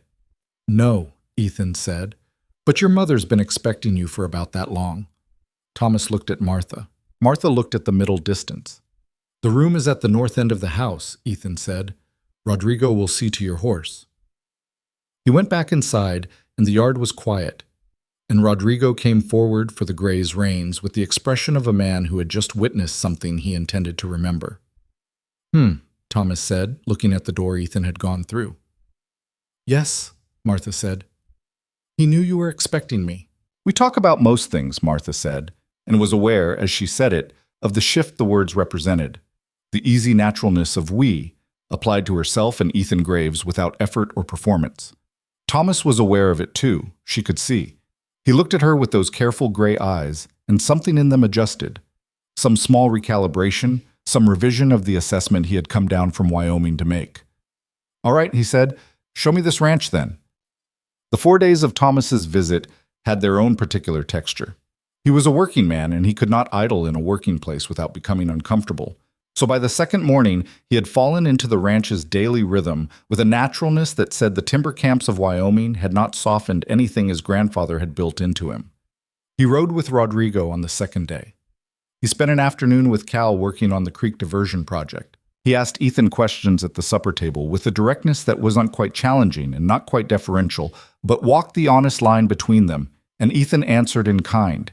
And Martha watched the two of them across the table and felt something she had not felt in longer than she could remember. The sensation of the people she loved in the same room, occupying the same space, beginning the slow work of becoming known to each other. On the third evening, she found Thomas alone on the north porch, looking out at the range in the blue late-day light. Well, she said. He was quiet for a moment. Then, he's not what I expected. What did you expect? Harder, Thomas said. Colder, more. I expected the reputation. The reputation isn't the man. No, Thomas agreed. He turned and looked at her. He looks at you like he's taking inventory of something valuable, like he's... He stopped and started again. Like he doesn't trust that he gets to keep it. Martha was very still. I noticed that, Thomas said. In case you hadn't. I noticed, she said quietly. He studied her face. Do you care for him, Mama? And I want the honest answer, not the careful one. Martha looked out at the range. The mountains were going amber in the evening light. That particular end-of-day color that she had come to think of as belonging specifically to this place, to this porch, to this view she had been looking at for 6 weeks and had not yet finished discovering. I'm getting there, she said. I'm careful with words like that. You know I am. You've always been careful with everything except the things that matter, Thomas said. Then you're not careful at all. She looked at him. He matters, Thomas said. Simply. Not a question. She didn't answer, but Thomas had known her for 31 years and he didn't need one. He left on the 4th morning, and his departure had a different quality than his arrival. Something settled in it, something that said the assessment had been made and the verdict recorded. He shook Ethan's hand in the yard with a firmness that meant more than a handshake usually did, and said he'd be back in the fall when the timber contract was finished, and Ethan said the room would be ready. Thomas looked at his mother for a long moment before he mounted the gray. Write more, he said. I always write. Write more than you think I need, he said, because I need more than you think. She pressed his hand once and stepped back, and he rode south down the road in the early morning light, and she watched him until the road bent and took him out of sight. Ethan came and stood beside her. They didn't say anything. They watched the empty road for a moment and then turned and went back to the work of the day, and the ease of that, the simple shared motion of it, turning together toward the same direction, was not lost on either of them. The storm that Rodrigo had been reading in the sky since the first week of May arrived on the evening of the 15th, and it arrived with the specific violence that Colorado reserved for its most serious statements. It had been building all day. Martha had felt it in the air when she rode out in the morning. A heaviness, a stillness that was not peace but pressure, the particular silence of a landscape holding its breath. The cattle had been uneasy since mid-morning, moving in the tight, restless patterns that said they felt something coming. By afternoon, the sky to the southwest had gone the color of old iron, and Rodrigo had come in from the South Range at 3 instead of his usual 5, with the calm efficiency of a man rearranging his timeline around certainty. Ethan had sent the hands early to secure everything: the barn doors, the equipment shed, the loose fencing near the creek that had been in the process of repair. Martha had ridden the south pasture herself to check the stock tank bracing and had come in at 4 with the wind already picking up and the sky turning colors that had no business appearing in a healthy sky. By 6, the rain was coming in horizontal sheets. By 7, the lightning was striking close enough that the gap between flash and thunder was measured in seconds, and the house was shuddering in the gusts, and the lamp flames were jumping in drafts that found every gap in the window seals. And Elena had quietly moved all the breakable things on the kitchen shelves to lower positions with the practiced efficiency of someone who had been through Colorado spring storms before and taken their lessons. Martha stood at the south window and watched the lightning walk across the mountains and felt the power of it in her chest. Not fear exactly, though there was something adjacent to fear in it, but the particular aliveness that comes from being in the presence of something that is genuinely larger than you. She had always responded to storms this way since she was a girl. They clarified something, stripped away the accumulated small concerns, and left the essential things visible. Ethan came and stood behind her, not touching, but close. She could feel the warmth of him, and she could see his reflection in the rain-sheeted glass. That solid shape that contained face, watching the same storm she was watching. "Rodrigo got the south pasture herd moved?" she asked. "An hour ago," he said. "The creek's going to come up. We'll lose the lower fence if it comes up past 4 feet. It'll come up past 4 feet, Martha said. She had been watching the drainage patterns for 6 weeks. She knew where this water went. "I know," he said. "We'll rebuild it after." A bolt struck close, very close, close enough that the flash and the crack were nearly simultaneous, and the whole yard outside went white for a split second, and Martha flinched despite herself. Ethan's hand came to her shoulder, brief, steadying, and then gone. But she had felt it, that brief weight of his hand and the specific quality of it, not possessive, not protective in a way that implied she needed protection, but present. Simply present, the way another person's solid presence can be an anchor in a loud and violent world. She turned from the window. He was closer than she had realized. In the lamplight, his face was open in that particular way it had become on the porch in the evenings. Less managed, less behind the line. "Ethan," she said. He waited. "What are we doing?" she asked. And she meant it plainly. "What is this? What are we becoming? What is the honest name for what has been building in this house for 6 weeks?" He was quiet for a moment. The rain hammered the roof. The lamp flickered. "I don't know what to call it," he said. "I'm not—" He stopped. Began again with the care of a man who is working harder than usual to say something accurately. "I have not been good at this. The part that isn't managing, the part that's just being with someone." "I know," she said. "I don't want to manage you," he said. I don't want this to be something I maintain the way I maintain everything else. I don't want to be that kind of—" He stopped again. His jaw worked. "I'm telling you this badly." "You're telling it honestly," she said. "That's better than telling it well." He looked at her. Looked. In the storm dark of the room with the lightning coming through the windows in irregular flashes, his face was stripped of the last of the habitual containment. She could see, plainly, what was underneath. The loneliness of 8 years. The specific fear of a man who has lost something irreplaceable once and knows what that losing cost him and does not entirely trust that he is allowed to try again. "Martha," he said. Her name in his voice had a different quality every time, she had noticed. This time it had the quality of something being admitted. "I'm not Clara," she said gently. "No," he said. "You're not. You're—" He looked at her with those gray eyes that she had spent 6 weeks learning. "You're you, and that is—" He stopped. "That is what I wasn't expecting." "What weren't you expecting?" "That it would be this," he said. "Specific. That you would be specific. Not a solution to a problem or a presence in an empty house, but—" He was working hard now. She could see it. The effort of a man forcing himself past the perimeter where he usually stopped. "You argue with my rotation schedules," he said. "You ride 8 miles in the morning before most of my hands are up. You told Constance Aldridge to send her hands for work in the same breath you were condoling her widowhood. You sat across this table and listened to me talk about drainage systems for 40 minutes, like it was the most interesting thing you'd heard all week. It was, Martha said. I know, he said. That's what I mean. His voice had roughened slightly. I had forgotten what it felt like to be... He stopped on the word, then said it anyway. Seen. Like that. By someone who actually... He didn't finish. He didn't need to.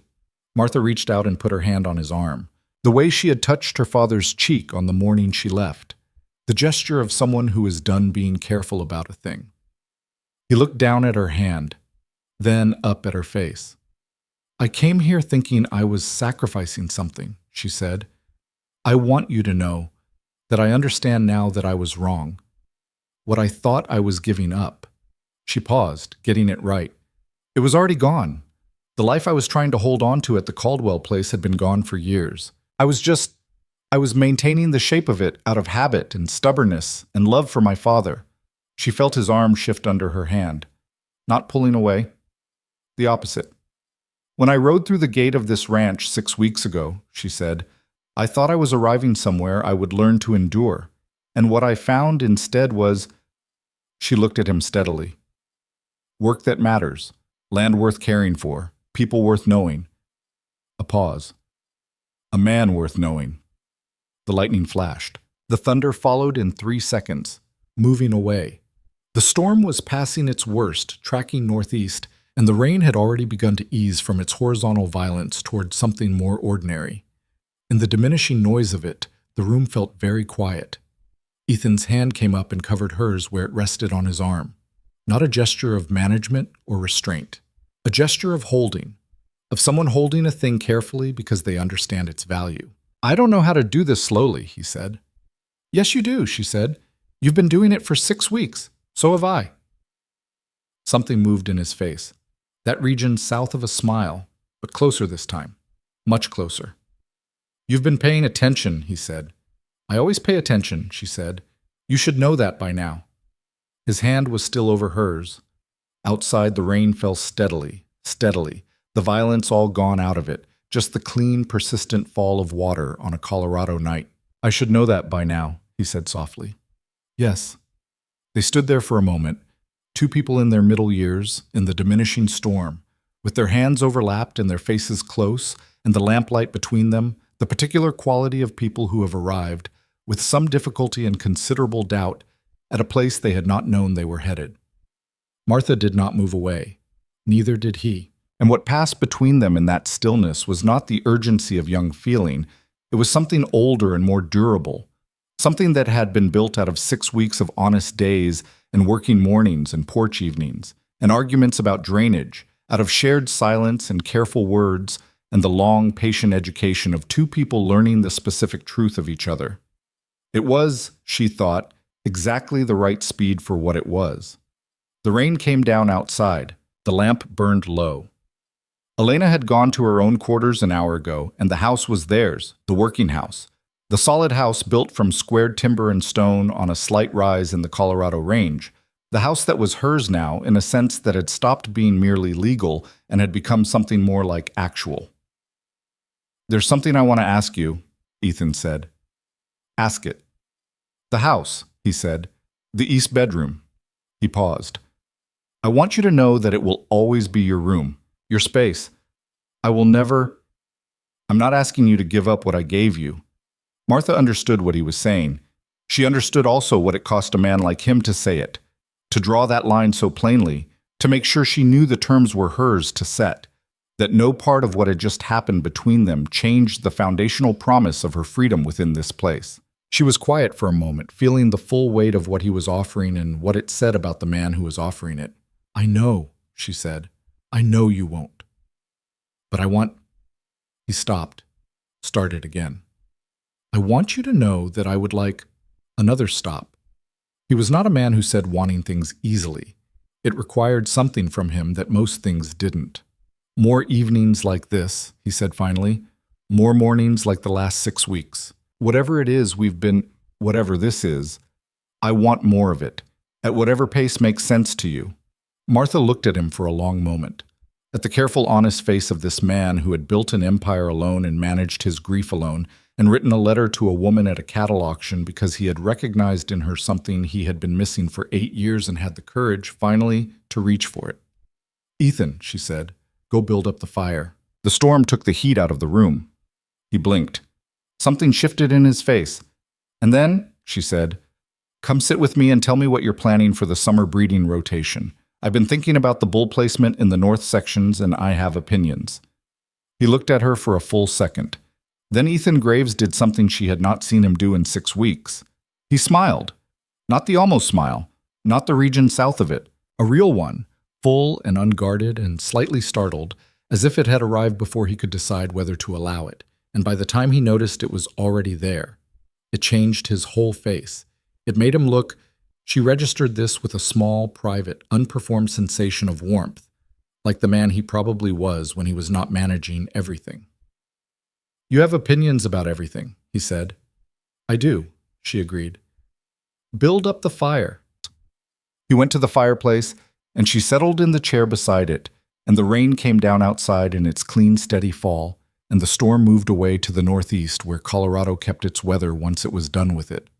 And in the warm circle of the rebuilt fire, with the storm outside and the night around the house, and the ranch settled and quiet beyond the windows, 2 careful people who had been building something honest for 6 weeks let it, at last, be what it was. They talked about cattle until midnight, and if somewhere in the conversation the distance between the 2 chairs lessened slightly, and if at some point Ethan's hand rested on the arm of her chair, near enough that it was a kind of presence without being an imposition, and if Martha found herself leaning toward the warmth of him with the same naturalness she leaned toward the fire, well, there was no one to see it, and neither of them remarked upon it, and the rain came down, and the fire burned, and the mountains stood in the dark outside exactly as they had always stood, enormous and indifferent and magnificent. Which was, Martha thought, exactly the right witness for a moment like this. The morning after the storm had the specific clarity that only follows violence, the air washed clean, the sky an impossible blue, every surface of the ranch glistening with the residue of water, the mountains sharp-edged against the horizon as if someone had recut them in the night. Martha was up before first light, as she always was.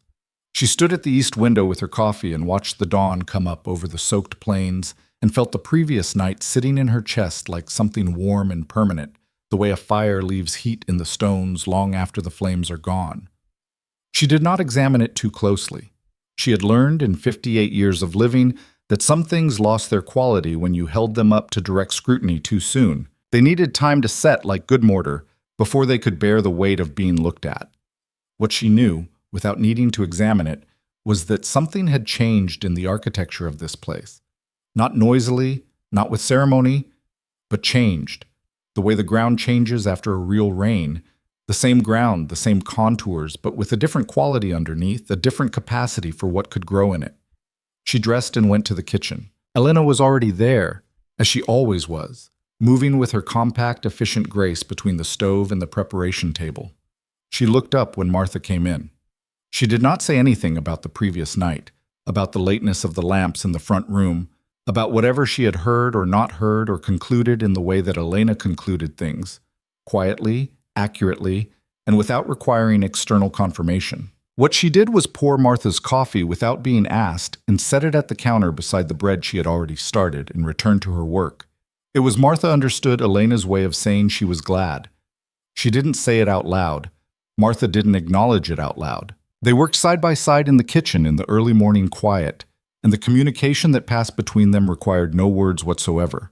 And it was, in its way, as complete as anything Martha had said to Ethan by firelight the previous night. Rodrigo's damage assessment came in at 7. The lower south fence had gone, as Martha had predicted, a 30-yard section taken by the creek when it came up past 5 feet in the overnight surge. 2 sections of the east bench fence had heaved in the saturated ground and would need to be reset. The equipment shed had lost 3 boards from the east wall where the wind had found a weakness. Beyond that, and a great deal of mud in the yard, the ranch had come through better than it might have. Ethan listened to the full report at the morning meeting, asked 3 specific questions, and began assigning crews with the organized efficiency she had come to recognize as one of his most fundamental qualities, the ability to look at a set of problems and sequence them by priority without wasted motion or unnecessary deliberation. He looked at her across the meeting, just briefly, but with something in the look that was different from the careful, measured attention he had given her for the first weeks. Something that had the quality of acknowledged intimacy, not performed for the room, not stated, simply present. A look that said, "I know what last night was, and I have not forgotten, and I am glad." She looked back with the same quality. And then they both looked at Rodrigo, and the day began. The fence repair on the south took 3 days. Martha rode with the crew on the first day, partly because she wanted to assess the creek drainage behavior in the aftermath of the flood, and partly because Cal had been given the supervisory charge for the first time, and she had noticed that he had excellent instincts, but sometimes needed someone experienced alongside him to keep his confidence from caving under the weight of the responsibility. She did not supervise him. She rode alongside him and asked questions about the post-spacing decisions, about the soil condition in the saturated ground, about the sequence he had planned for the work. She asked the questions the way Ethan asked her questions in the morning meetings, not testing, not directing, but genuinely wanting to know, while also knowing that the act of answering out loud clarified the thinking of the person answering. By mid-morning, Cal had stopped second-guessing his own decisions and started making them with the clean directness of a man who had checked his reasoning against someone else's attention and found it sound. On the ride home that evening, he said, with the earnest directness that was his most endearing quality, "Mrs. Graves, you have a way of making a man feel like he already knows what to do." "You did already know," she said. "You just needed someone to ask the question so you could hear your own answers." He thought about that for a moment. "My mama did that," he said, "when I was young. Asked me questions like she didn't know the answer, even when I think she usually did." "Smart woman," Martha said. "She was," he said, simply, and they rode the rest of the way in the easy silence of two people who have shared something real and don't need to add to it. She told Ethan about Cal that evening on the porch. He listened to it, the way she described the crew work, the way Cal had moved through the morning, with the attentiveness he brought to things that interested him, and she could see him integrating it, adding it to his working knowledge of the 23-year-old hand he had hired 2 years ago on Rodrigo's recommendation.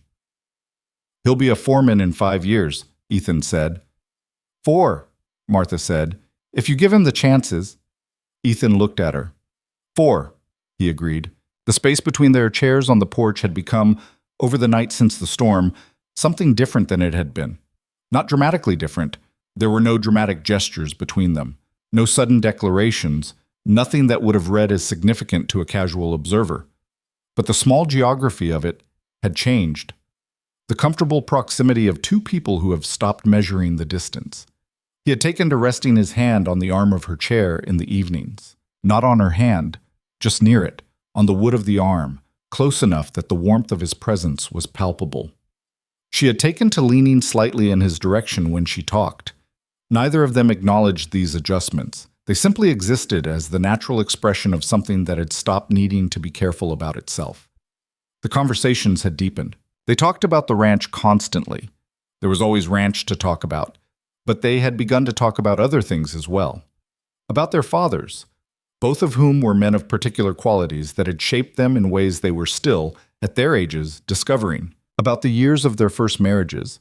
Ethan talked about Clara with a grief that was settled and real, and that Martha handled carefully, not flinching from it or rushing past it, simply letting it be present the way you let permanent things be present. She talked about her husband Robert, who had been a good man and an adequate rancher and had loved her in the steady, unremarkable way of a man who wasn't given to expression but was always, reliably, there. Who had died of a fever at 53 and left her with Thomas and the land, and the long, slow arithmetic of a life continuing past the shape she had expected for it. "Did you love him?" Ethan asked one evening, and the question was asked with the same careful honesty with which he asked everything. Martha considered it honestly. "Yes," she said. Not with heat. We were past heat by the time we understood each other. But I loved him the way you love the ground you know best. It was," she paused, "solid. I knew what it was. And when he died, I missed the solidity," she said. Not just him. The the quality of having someone there, the weight of another person in your days. Ethan was quiet. She could feel him understanding this from the inside. He had his own version of the same missing 8 years of it. Yes, he said, just that. She looked at him. Are you lonely? She asked. Still? He looked back at her with those gray eyes in the evening light. Less, he said, considerably less. The directness of it, the complete absence of performance, the simple, honest accounting of his own interior state, moved through her with a warmth she had stopped trying to categorize. She put her hand over his on the arm of her chair. He turned his hand over. Their fingers settled together in the evening light. They watched the mountains go dark. It was the first week of June when Franklin came. Martha had been writing to her father twice a week since the day she arrived, and he had been writing back with a regularity that told her he was well, that the land was in good condition, that the hired man she had arranged for him through one of Ethan's connections was working out adequately. The letters were her father's letters, plain and specific, with the occasional dry observation about the neighbors or the weather that was his version of humor, and beneath all of it the steady pulse of a man who was grateful and guilty in equal measure and didn't know how to say either. When the letter came saying he intended to visit, Martha read it at the breakfast table and felt something unlock in her chest. Something she hadn't known was locked until the key turned. My father wants to come, she said. Ethan looked up from the supply list he'd been reviewing. Good, he said. He'll probably be difficult, she said. He's proud, and he feels like She paused. He feels like what happened was his fault. The debt. Sending me here. He didn't send you here, Ethan said. You chose to come. I know that, and you know that, Martha said. He's working on knowing it. Ethan set down the supply list. Tell him, he said, that I need someone with 40 years of experience to look at the North Pasture water management and tell me what I'm missing. Rodrigo's good, but he came from desert range country. I need someone who grew up with this specific mountain watershed. Martha looked at him. Tell him I need his help, Ethan said. That part happens to be true. She looked at him for a moment longer, at this man who understood without needing it explained exactly what her father needed in order to arrive at this place with his pride intact. You could have been a diplomat, she said. I can be useful when it matters, he said, and picked up the supply list again. Franklin Caldwell arrived on a Tuesday in the second week of June, driving himself in his own wagon behind his own horse with the particular stubbornness of a man who will not be collected like a package, even when the hip makes long drives uncomfortable. He was leaner than Martha had last seen him and more rested, which said the winter's burden of debt and desperation had lifted enough to let him sleep again. He looked at the black ridge as he came up the lane with the alert, assessing eyes of a man who has worked land his whole life and cannot look at someone else's without evaluating it. He was partway through the evaluation before the wagon stopped, and Martha could see from his expression that the evaluation was going in a direction he had not necessarily prepared himself for. The quality of the fences, the condition of the cattle in the home pasture, the orderly purposefulness of the buildings, the evidence everywhere of land managed with intelligence and long commitment. He climbed down from the wagon with the careful dignity of a man whose hip hurt and who would not show it, and Martha came forward and held both his hands and looked at his face in the Colorado summer light. Papa, she said. He looked at her for a long moment, the same way Thomas had looked at her, the same gray eyes and an older face, reading whatever it was that had changed in her. Well, he said at last. All right. It was from Franklin Caldwell, a complete sentence. Ethan came out of the house and crossed the yard, and Franklin watched him come with that long, steady look that Martha recognized as her father's complete attention. They shook hands. Franklin was a tall man still, though the years had settled him. They met at approximately the same level, these two men who were the most significant men in her life now, and she watched them take each other's measure with the specific quality of men who have learned that first impressions of other men are data points rather than conclusions. Mr. Graves, Franklin said. Franklin, Ethan said, Martha tells me you know mountain watershed management better than anyone she's encountered. Franklin blinked, looked at Martha with a slight narrowing of the eyes, looked back at Ethan. I've worked this drainage pattern for 40 years, he said carefully. Then I need a day of your time, Ethan said. I have a problem I haven't solved to my satisfaction, and I suspect I need someone who knows the watershed from further south to see what I'm missing. Franklin was quiet for a moment. She could see him recalibrating. Had come prepared, she suspected, for some version of obligation or condescension, or the complicated dynamics of a man who had accepted another man's charity, however reframed. Had not come prepared for a direct and genuine request for expertise. Show me the problem, Franklin said. They were on horseback together within the hour. Martha watched them ride out from the yard, the older man and the younger one side by side, already in conversation about something she couldn't hear from that distance, and felt something in the region of her heart do something complicated and warm. Elena appeared beside her.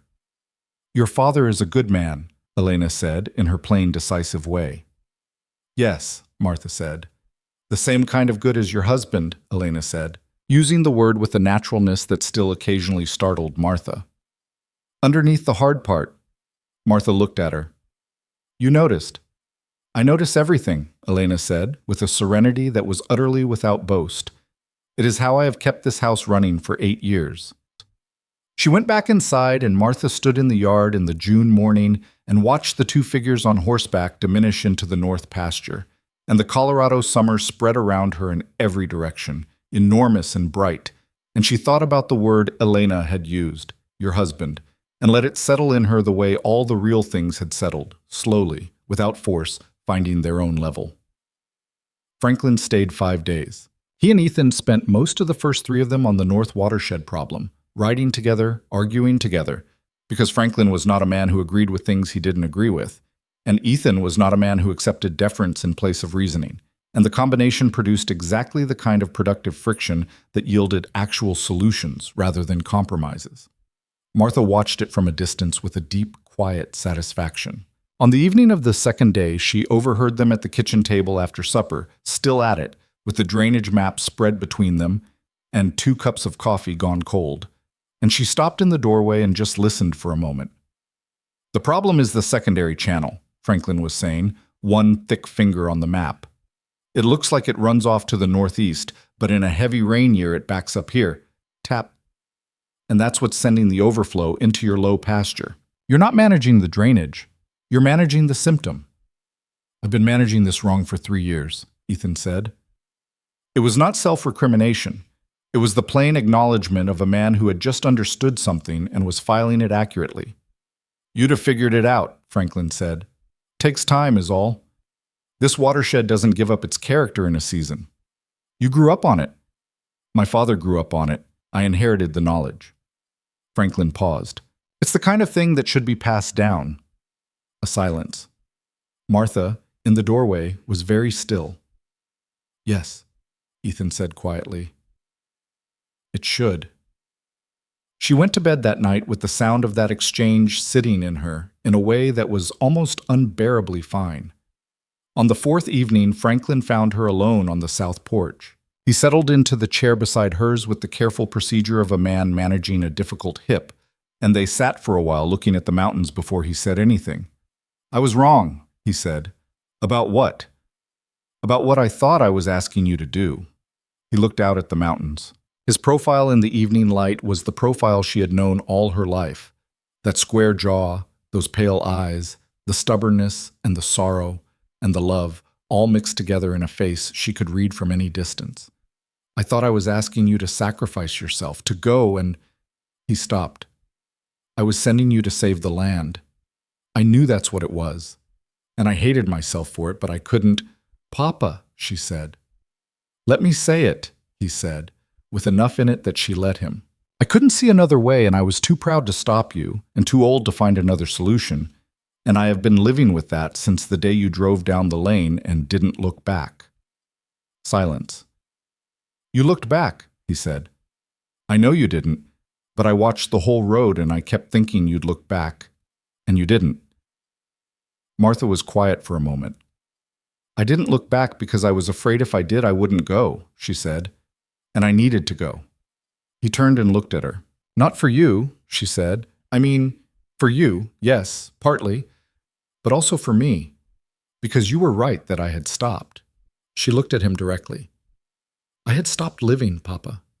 I was maintaining the shape of a life, going through the motions of something that had already ended, and I didn't know it until I drove away from it and felt relief. Underneath the fear, there was relief. He was very still. I found something here, she said. I found work that matters and a place worth caring for, and people. She paused. People worth knowing. The man, Franklin said, carefully. The man, she agreed. He looked out at the mountains again. She watched his face work through something. The complicated parental arithmetic of letting a child, even a grown one, even a 58-year-old one, be further along in their life than you'd been able to see from where you were standing. He's a good man, Franklin said finally. The same verdict Thomas had delivered.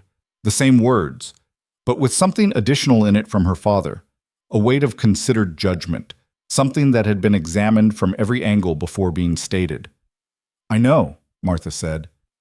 He's not easy, Franklin said. Neither am I. Her father looked at her, and then he did something she had not seen him do since she was a small girl, since the times when she'd done something that surprised him with its rightness. He laughed, a real one, short and full, the laugh of a man who has just recognized the truth of something he hadn't expected. No, he said. You're not.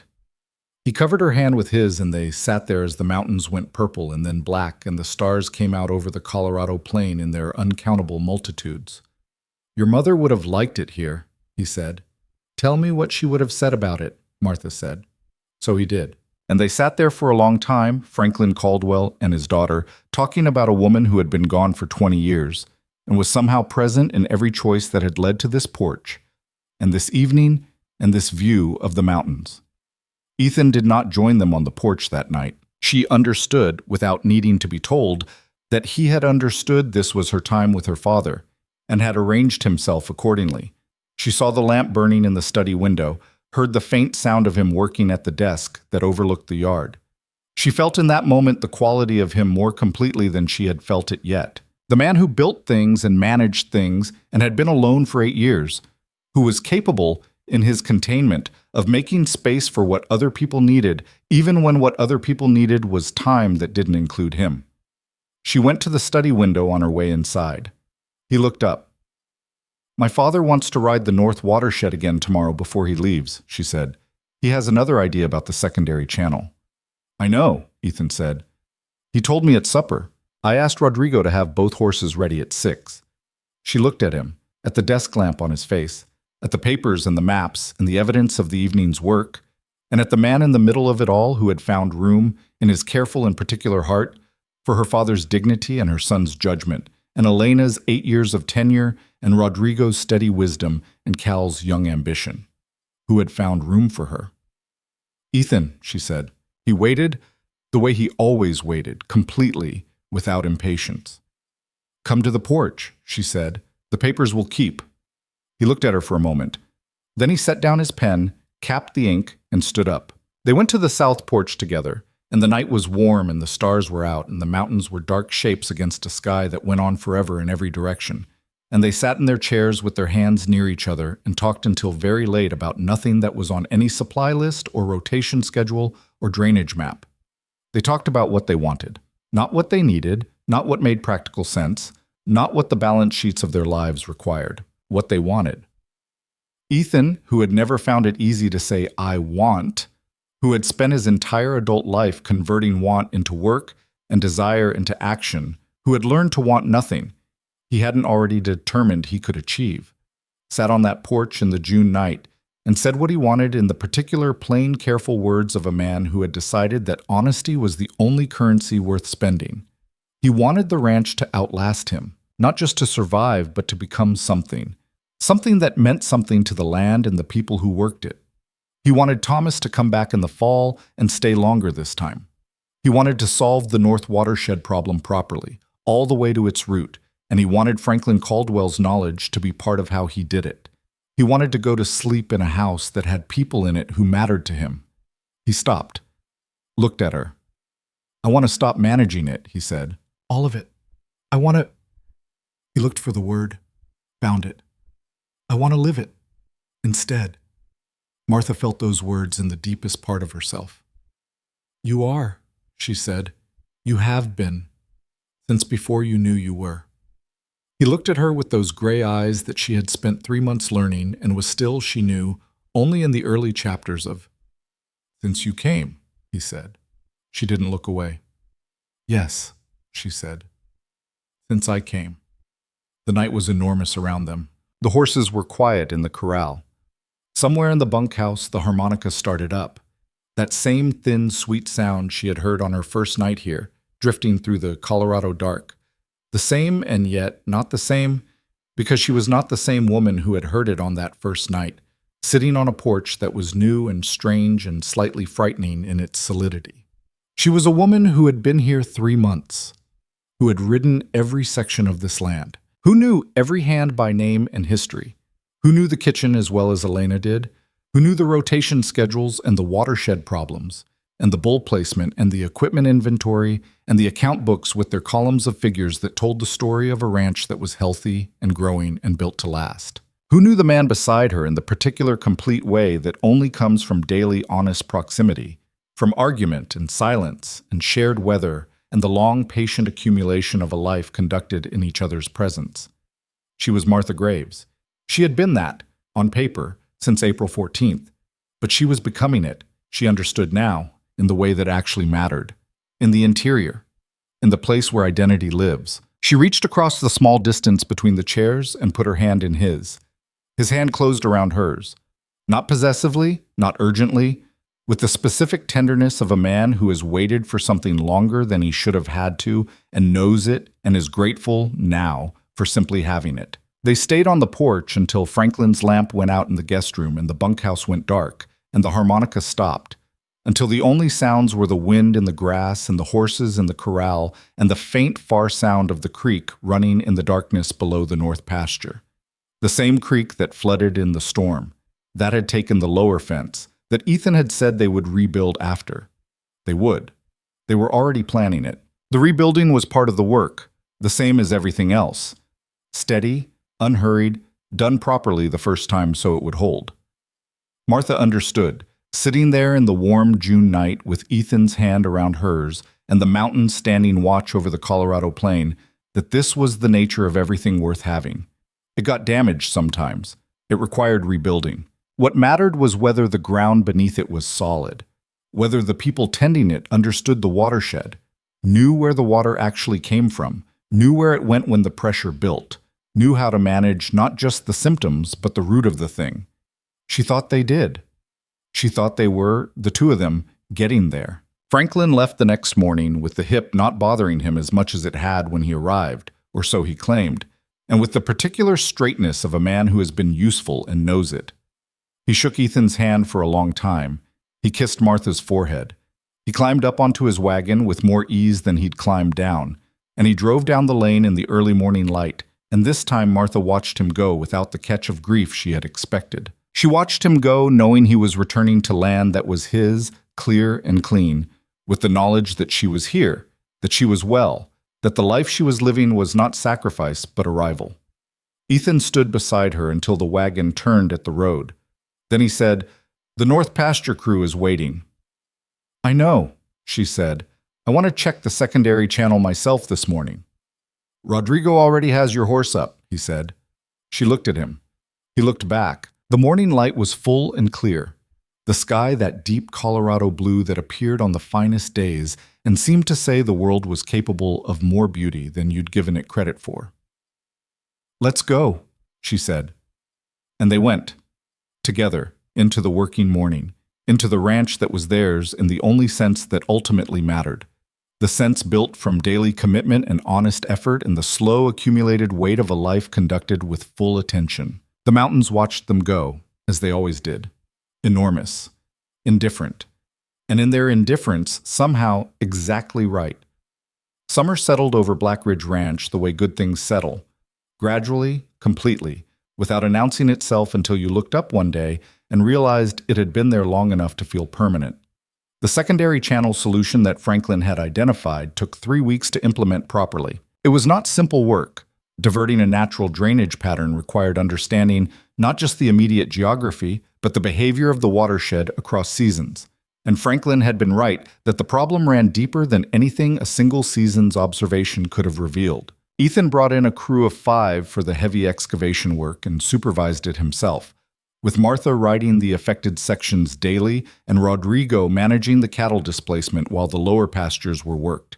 Franklin sent 2 more letters with additional observations after he returned home, each one more specific than the last, as if the problem had continued working itself through his thinking during the long, quiet evenings on the Caldwell land. When the diversion was complete and the first real test rain came in late June, and the water ran clean and true in the new channel, and the low pasture stayed dry for the first time in 3 seasons, Ethan stood at the fence line and looked at it for a long moment with the expression of a man who has corrected something that has been wrong for a long time. "Write your father," he said to Martha, who was standing beside him. "Tell him it worked." "He'll know," Martha said. "He understands this watershed better than either of us." "Tell him anyway," Ethan said. "He should hear it said." She wrote the letter that evening, and in it she told her father specifically and in detail exactly how his knowledge had been applied and exactly what the result had been. Because Ethan was right. A man who had given something of real value deserved to know that the giving had mattered. Franklin's reply came in 10 days, and it was the shortest letter he had ever sent her. 4 lines of plain acknowledgement, and then, at the end, a single sentence that she read twice before she folded the letter and set it in the box beside her mother's jewelry. "I believe I understand now what kind of place you have landed in, and I am at peace." She showed it to Ethan that evening. He read it, handed it back, and looked out at the mountains for a moment. "Good man," he said. "The best I've known," she said, "until recently." He looked at her. The mountains behind him were going gold in the evening light, and the moment had the quality she had come to associate with the finest things this life offered: unhurried, unperformed, simply true. "Martha," he said. "I know," she said. He shook his head slightly. "You always know before I say it." "You're not difficult to read," she said. "You think you are. You're not."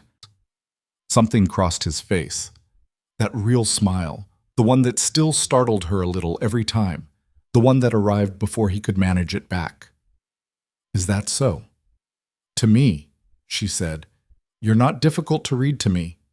He was quiet for a moment, then, "I'm glad of that." They stayed on the porch until the stars came out. They did not talk about what she had said. They didn't need to. The saying of it had been enough. The acknowledgement between them, plain and unhurried, that they had become legible to each other in the way that only happens between people who have paid genuine attention across real time. July brought the full heat of a Colorado summer, and with it the demands of a working ranch at its most labor-intensive season. The breeding rotation required daily management. The summer grazing required constant rotation to keep the pastures from being hit too hard in the dry months. The hay cutting in the lower meadows needed to be timed precisely against the weather, and the weather in July was not always cooperative, and there were 3 mornings when the whole crew was called out before dawn to get cut hay under cover before a fast-moving afternoon storm could ruin it. Martha was up for every one of those mornings. She was in the field with the hands, working the windrows, driving the wagon, doing the physical work of the season with a consistency that had long since moved past being observed as remarkable and had simply become part of the fabric of how the Black Ridge operated. She had stopped being the new woman, the wife who had come as part of an arrangement, the uncertain quantity in the equation. She had become something the ranch relied upon, the way it relied on Rodrigo and Elena and the permanence of the fence lines and the steadiness of the water supply. She noticed the shift most clearly in the way the hands spoke to her, not with the initial careful courtesy of men managing an unknown situation, but with the direct ease of people speaking to someone they have worked alongside and found trustworthy. Cal consulted her about crew scheduling the way he consulted Rodrigo. The older hands, the quiet ones, the ones who had been at Black Ridge for years and had their own deep knowledge of the place, began to offer her information she hadn't asked for, small observations about this pasture or that cattle movement that said they had decided she was worth informing. Rodrigo said nothing about any of it. He didn't need to. The small formal bow he gave her each morning had changed in its quality over the months. It was the same gesture, but inhabited differently now. less of a preliminary assessment and more of a recognition between peers, and Martha understood it the way she understood all of Rodrigo's communications, which was completely and without requiring anything to be stated aloud. In the third week of July, a man named Aldous Cray came to the Black Ridge. He arrived on a Wednesday afternoon when Ethan was out on the North Range, and Martha was in the yard reviewing the hay inventory numbers with Cal, and the first thing she noticed about him was the quality of his horse. Too fine for the road dust that covered everything else about him. A deliberate discrepancy that suggested a man who wanted to appear ordinary but couldn't quite commit to it. He was perhaps 45, smooth-faced in a way that had nothing to do with youth, with the kind of eyes that were always looking at something other than what they appeared to be looking at. He said he was a cattle broker from Denver, looking to discuss a supply contract with Mr. Graves. "Mr. Graves is on the range," Martha said. "You can wait, or you can leave your information, and we'll be in touch." He smiled at her with the practiced pleasantness of a man who used pleasantness as a tool. "And you would be?"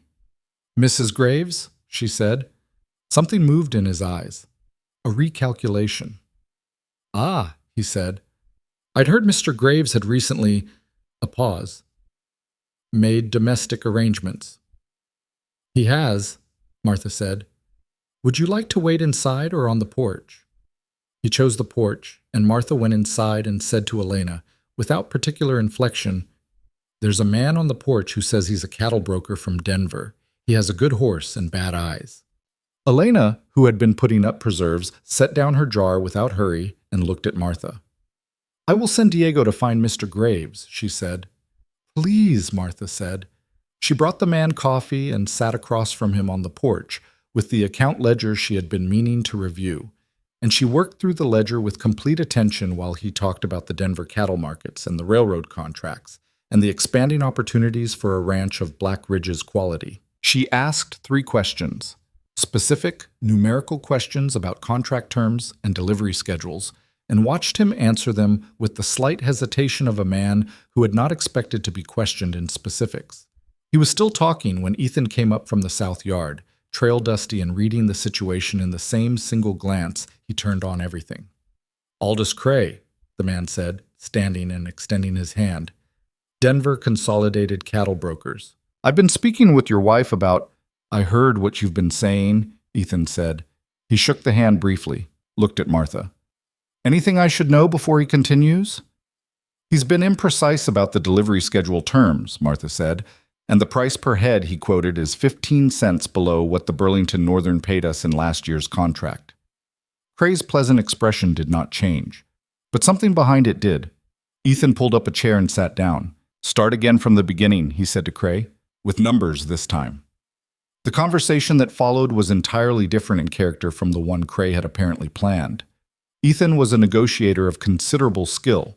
He had the particular talent of someone who asked questions that required specific answers and received vague ones with a silence that made their inadequacy audible. Martha participated when Ethan looked to her and twice caught discrepancies between things Cray said in the second half of the conversation and things he had said in the first half, and noted them without drama into the record of the exchange. Cray left an hour later with an expression that suggested he had come to sell something and had instead been examined. He said he would return with revised figures. Ethan said he looked forward to receiving them in writing before any further conversations. They watched him ride down the lane on his fine horse. "He'll come back with better numbers," Ethan said. "The contract he's offering is real. The terms were just optimistic." "Very optimistic," Martha said. "You caught the delivery schedule discrepancy." "The May delivery window he quoted doesn't align with the spring roundup timing," she said. "We'd be delivering green weight cattle. The per head number only works on finished weight." Ethan looked at her. "I know," he said. "I'm saying you caught it before I got here." "I had time to listen to him," she said. "You were on the range." He was quiet for a moment. Then, "I used to do all of this alone." "I know," she said. "It took twice as long," he said. "And I miss things sometimes because there was only one set of eyes." She understood what he was saying, not about the negotiation, not about Aldous Cray. About the broader thing, the accumulated evidence across 4 months of what it meant to have another capable person present in the work. Not supplementary, not supportive in the secondary sense. Present as a full partner, bringing different observation and different knowledge to bear on the same problems. "You don't miss things anymore," she said. "No," he said. "I don't." They looked at each other across the porch in the afternoon light. "Martha," he said, and stopped. "Say it," she said. He looked at her with those gray eyes that she could read now, could read the way she read weather, the way she read land, with the knowledge that came from long attention and the willingness to see what was actually there rather than what you expected. "I would like," he said, carefully and completely, "for this to be what it is for the rest of my life." She held his gaze, felt the full weight of the sentence, not the romance of it, not the sentiment, but the actual substance. The rest of my life from a man who did not speak casually. The "what it is," which was his way of saying he understood what they had become and was not asking for it to be named differently, only to be continued. "Yes," she said, just that. The way he said yes, completely, without surplus. His hand found hers on the arm of her chair. They sat there in the afternoon light while the ranch moved around them in its summer rhythms. And what passed between them was not a beginning and not a declaration, but a settling. The specific satisfaction of two people who have arrived at something real and recognized it for what it is and chosen it, eyes open, without reservation. Thomas came back in September, as he had said he would. He arrived with less of the assessment in his eyes than he'd carried in the spring, and more of something that Martha recognized with a private warmth as ease.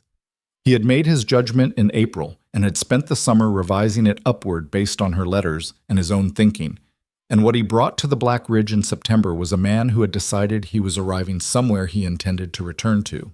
He stayed 3 weeks. In those 3 weeks, he worked the fall roundup with the crew. Genuine work, not visiting work, the kind that started in the cold gray pre-dawn and ended after dark with a man too tired for anything but supper and sleep. He worked alongside Rodrigo on the 2nd week and alongside Ethan on the 3rd. And Martha watched the two men, her son and her husband, she thought the pairing now without any of the strangeness it had once carried, work together in the particular way of two people who are discovering each other's quality at close range and finding it acceptable. Better than acceptable. On the last evening of the 3rd week, she found them in the barn together after supper, Ethan explaining something about the Black Ridge's breeding stock program, while Thomas listened with the focused attention he brought to things that genuinely interested him. She stood in the barn doorway for a moment, unnoticed, and watched them. The older man and the younger one, the lamp hanging between them throwing warm gold light over the horses in their stalls, and the two faces turned toward each other in conversation, and she felt something so complete and quiet in her chest that she had to stand still with it for a moment before she could move again. She went back to the house without interrupting them. Elena was at the kitchen table, doing the week's account reconciliation with the reading glasses she wore, and refused to acknowledge wearing. She looked up when Martha came in. "They're still in the barn," Elena said. "Yes. They have been there since supper." "I know." Elena looked at her over the reading glasses, at whatever was on Martha's face. "Good," Elena said, and returned to the accounts.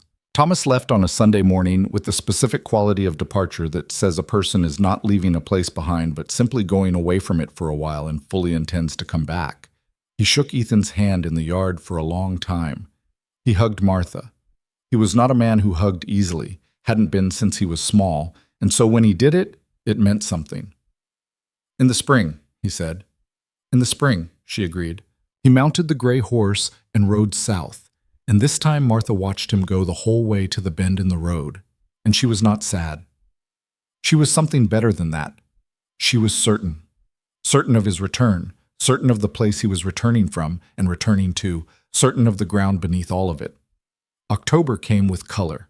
The aspens on the lower mountain slopes turned first, then the scrub oak along the creek drainage, and the whole of the Black Ridge Range was framed for 3 weeks in gold and orange, and the deep, persistent green of the pine above the timberline. Martha rode Juniper through it every morning and found that she had stopped cataloging and assessing the land from a professional necessity and had started simply experiencing it, still noting what needed noting, still carrying the working knowledge of every section, but underneath that, simply receiving the beauty of it, with the openness of a person who has decided she belongs to a place and can therefore afford to love it. It was on an October morning, riding the north bench above the creek, that she understood something she had been moving toward for months without quite arriving at. She stopped Juniper on the high point of the bench where the whole of the ranch spread below her, and the mountains stood above, and the morning light came in long horizontal gold across the grass. And she sat on her horse in the middle of all of it, and felt, with a clarity that had the quality of revelation, though it was really only the natural end of a long, clear-eyed process, that she was happy. Not the complicated things she had said to Thomas in the spring, "I'm something, I'm not sure happy is the right word yet." Not the careful provisional assessment of a woman who has learned to be precise about her interior states. Simply happy. The uncomplicated fact of it, present in her chest like the warmth of a fire that has been burning long enough to have heated the stones. She sat on Juniper on the high bench and let herself feel it without qualification. She was 58 years old. She had come to this place out of necessity and desperation and love for her father, and she had found, in the working of it and the people of it and the man at the center of it, something she had not known to look for. Not the rescue of her earlier life. Not the continuation of something that had ended. Something new. Something built from the specific materials of who she was now at this age, with this history, with these eyes that had seen enough to know the difference between the genuine article and a plausible imitation. She turned Juniper toward home. Ethan was in the yard when she came in, talking with Rodrigo about the fall cattle movement. He looked up when she came through the gate, and something in his face did the thing it always did now when he saw her. That subtle shift, that small involuntary warming, the thing that no longer surprised her but still moved her every time. She dismounted and handed Juniper to Cal and walked across the yard. "North bench grass is still good," she said to Ethan. "Better than I expected for October." "I know," he said. "I was up there yesterday." "You didn't tell me." "I was going to say it this morning and you left before I was up." She looked at him. "I'm never up before you." "You were today," Rodrigo said, with the perfect timing of a man who had been waiting for exactly the right moment. "I will check the south water tank," and departed with the same quiet dignity he brought to everything. Martha looked at Ethan in the October morning. "Come riding with me tomorrow," she said. "The north bench. I want you to see the grass." "I've seen the grass," he said. "I want you to see it with me," she said. A pause. The almost smile. And then past it, the real one, arriving before he could decide about it. "All right," he said. The Aldous Cray contract came through in November, revised 3 times from the original proposal and ending in terms that were fair to both parties. Martha reviewed the final version before Ethan signed it and found it sound. The Denver market would take 300 head in the spring at a price that represented the best Blackridge had received from any single buyer. Ethan filed the signed contract in the ranch's legal documents and made a note in the account's ledger in his careful, precise hand, and Martha watched him do it and thought about the version of that moment that would have existed without her. The single set of eyes, the missed discrepancies, the slightly worse terms accepted because there was no one to catch what he'd been too tired or too busy to catch himself. She did not say this. It did not require saying. It was simply part of what she understood about the life they were building together. The accumulated evidence of partnership conducted honestly across real work over real time. In December, the first deep snow came and the ranch shifted into its winter rhythms. The cattle moved to the lower pastures and the sheltered draws. The hands' work changed character. Less range riding, more close maintenance, the steady work of feeding and monitoring and keeping everything alive through the cold months. The days were short and the evenings were long, and the house gathered itself around the fire and became, in its winter version, a different kind of warm. Martha had taken over the east sitting room as her own working space. She had a desk there now, with the household accounts and the ranch records she maintained, and a shelf with the books she had sent for from the Denver catalog, and the south-facing window that she had loved since her first day here. She spent her evenings there sometimes, working, and sometimes she and Ethan worked at the same table in the front room, the way they had in the first weeks, each at their own material, but in the shared warmth of the same lamp. She had not moved from the east bedroom. He had never asked her to. They had not discussed it.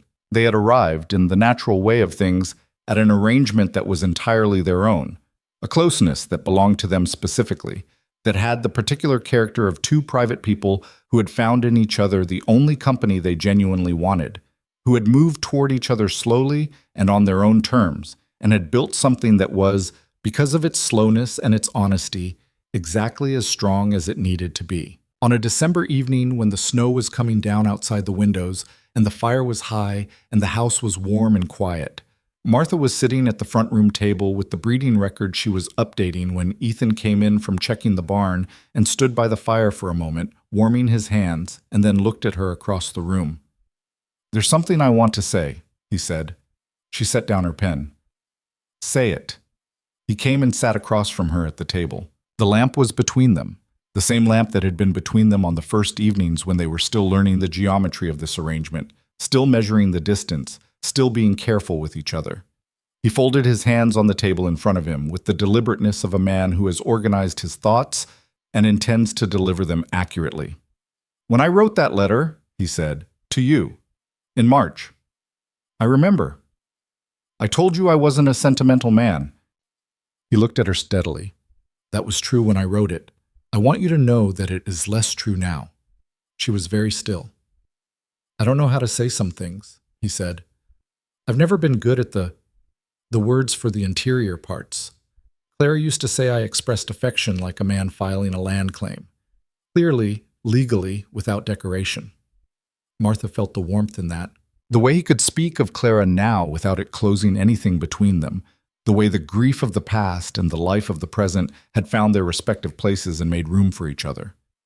"She wasn't wrong," Martha said gently. "No," he said, "she wasn't."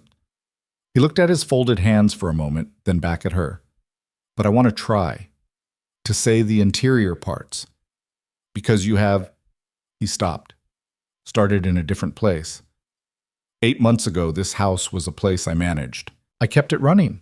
I kept everything running, and I had made a kind of peace with that being sufficient, with management being enough. The fire cracked behind him. The snow came down outside the windows. "And then you drove up the lane," he said, "with your one bag and your straight back and your absolute refusal to be anything other than exactly what you are, and you—" He stopped again. His jaw worked. He was working very hard, she could see, harder than he worked at almost anything, to get this right.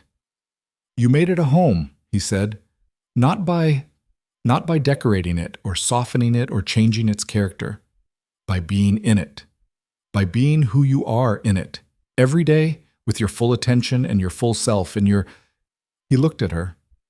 "Your absolute willingness to see things as they are and love them anyway." The word love sat in the warm air between them. Martha felt it in her chest like a stone dropped into still water, sending rings outward in every direction. "Ethan," she said. "I love you," he said, simply, plainly. In the register of a man who has said difficult, true things before and knows there is no way to say them except directly. I was not looking for this. I thought I knew what I needed, and I thought I had arranged for it practically, and I thought that would be sufficient." A pause. "It was not sufficient to describe what you are to me now, to this place, to—" He stopped. "To me. The fire, the snow, the lamp between them." Martha looked at this man she had known for 8 months. This man she had arrived to out of desperation and had stayed for out of something entirely different, this careful, contained, private man who had just said the most important thing he had to say with the same unhurried precision he brought to everything, and she felt the full truth of it settle through her from the top of her head to the soles of her feet. "I know," she said. "I have known for a while." "I know you've known," he said. "I wanted to say it anyway." She reached across the table and covered his folded hands with both of hers. "I love you," she said. "I came here not knowing if I would ever say that to another person again. I came here thinking that part of my life was finished, and I was making the best of what remained." She felt the truth of what she was about to say fully, without reservation.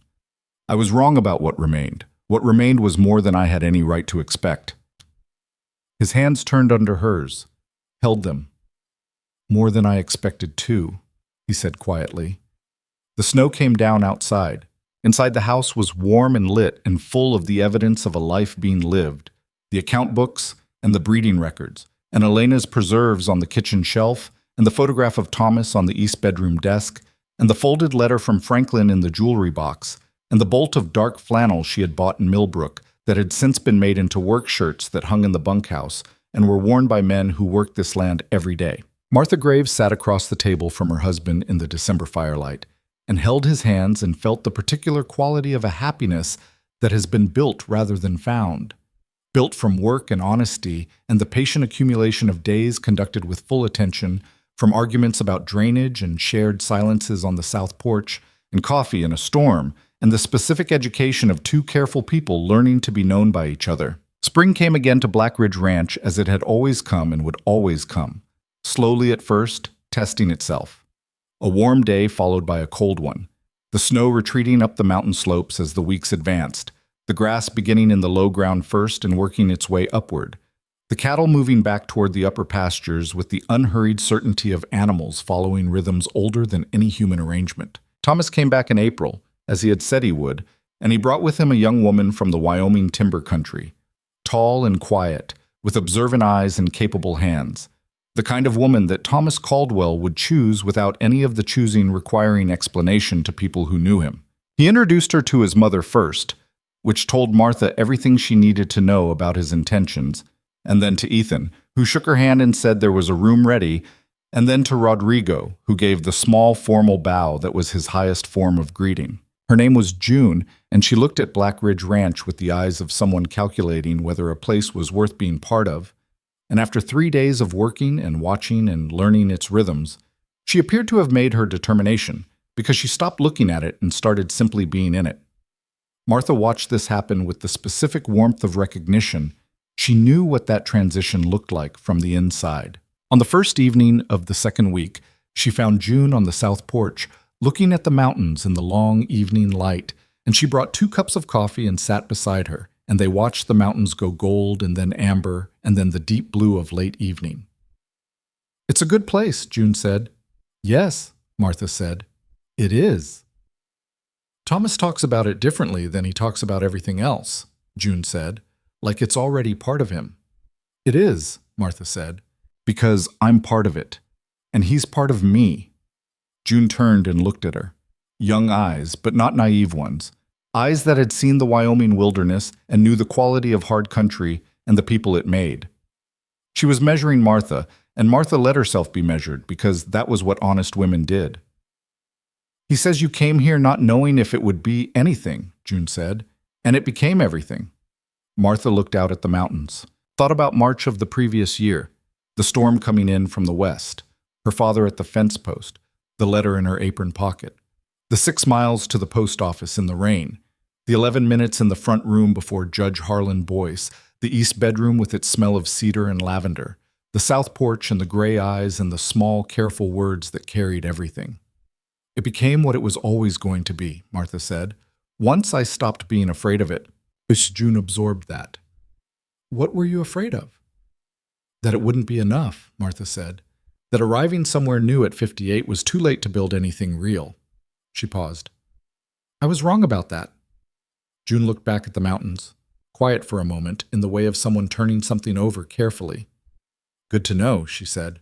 Martha smiled, not the contained smile of a woman being careful with herself, but the real one, full and unguarded. The one that Ethan had told her once, on the porch, on a summer evening, was the expression that made her look most like herself. The door opened behind them and Ethan came out with his own coffee, and then Thomas, and the 4 of them stood and sat on the south porch while the Colorado evening completed itself around them in all its usual magnificence. The mountains going dark, the stars coming out one by one, the windmill turning, the cattle settled in the lower pastures, the lamp in the bunkhouse window, the harmonica starting up from somewhere below. That thin, sweet sound drifting through the dark, the same as it had been on the very first night, the sound that was now braided into her understanding of what home sounded like. Ethan's hand found hers in the evening dark. She didn't look at him. She didn't need to. She just held his hand and felt the warmth of it and looked out at the mountains that had been watching this place long before any of them arrived and would be watching long after, enormous and permanent and magnificent in their indifference. The ranch was alive around her. The land was good. The people in it were real. Martha Caldwell. Martha Graves, the woman who had driven down a lane in a spring storm 11 months ago without looking back, who had arrived at a new life not knowing if the ground would hold, pressed her husband's hand once in the dark and felt the whole solid truth of it answer back. The ground held. It had been holding all along.